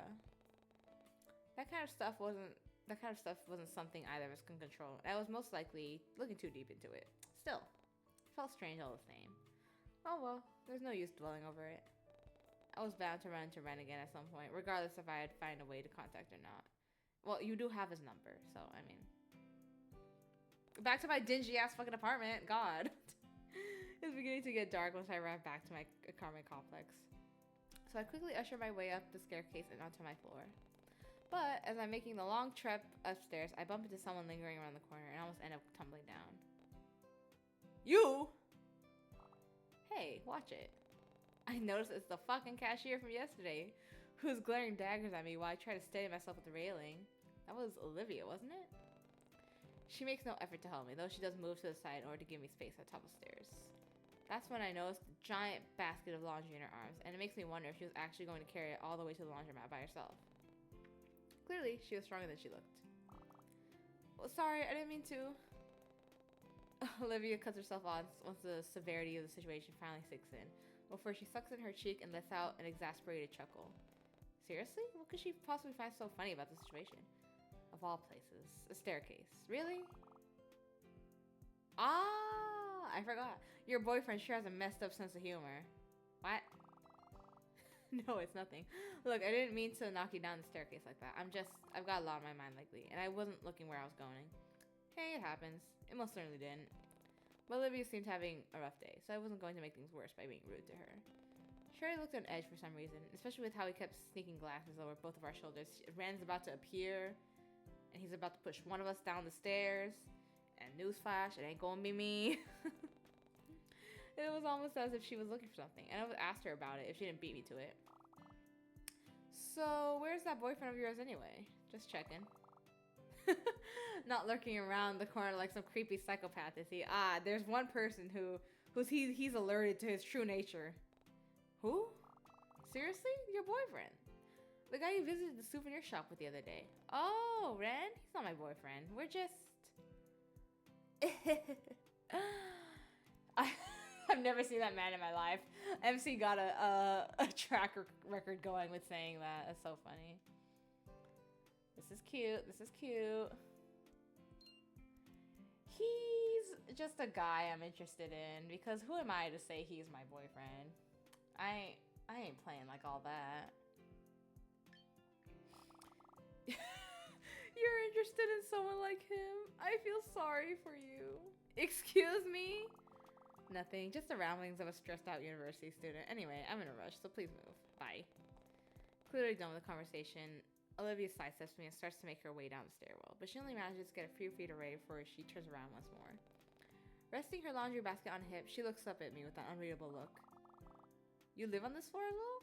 Then it looks like we're going to be seeing each other pretty often. But just some neighborly advice. If you plan on bringing Ren around, keep it down. I'm not afraid to file a noise complaint. Damn. She said, be quiet in there, y'all. Don't be spicy. What was that all about? Hopefully my apartment hasn't been broken into. Not bothering to turn on the light, I toss my keys into the tray, shrug off my jacket, and unceremoniously drop myself onto the couch. Today was bad. The worst part was that it hadn't ended yet, of course. I still had an hour or so before I considered any dinner plans, so I figured I might as well spend the evening winding down. All too quickly, an idea pops into my head, and I reach over to grab my phone. Ooh! Who shall I invite over? I'm inviting someone over. Hell yeah. Conan's number. I'm interested in how much you can do with this. Conan's number immediately captures my attention, bringing the newest addition to my contacts and standing near the top of my list before my curiosity begins to stray once more. Without so much as hesitating, I tap on that person's number I didn't choose and bring the phone closer to my ear. Oh, okay. Oh, why is it like that? Oh, scary. We're saving. We are saving. Moth, Violet, Eleanor, Conan, someone else. I'm interested in someone else. Oh, go back. Jay, Leon, Teo, Olivia, Kiara. I forgot. Oh, I do have her number. Okay, I was confused. Go back.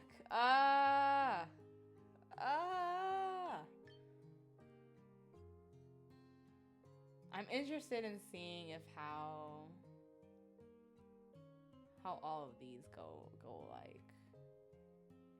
Because I'm assuming you can make all of these characters love you, right?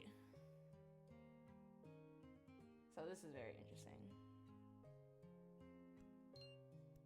Okay, before I click this. Alright, saved. Alright.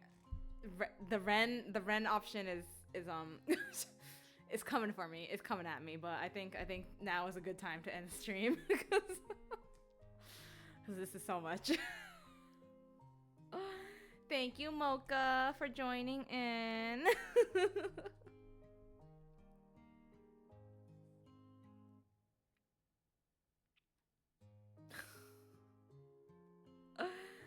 It was very fun. Thank you. I had a great time. It was very entertaining. I will see you next time. Bye-bye. Have a good time elsewhere.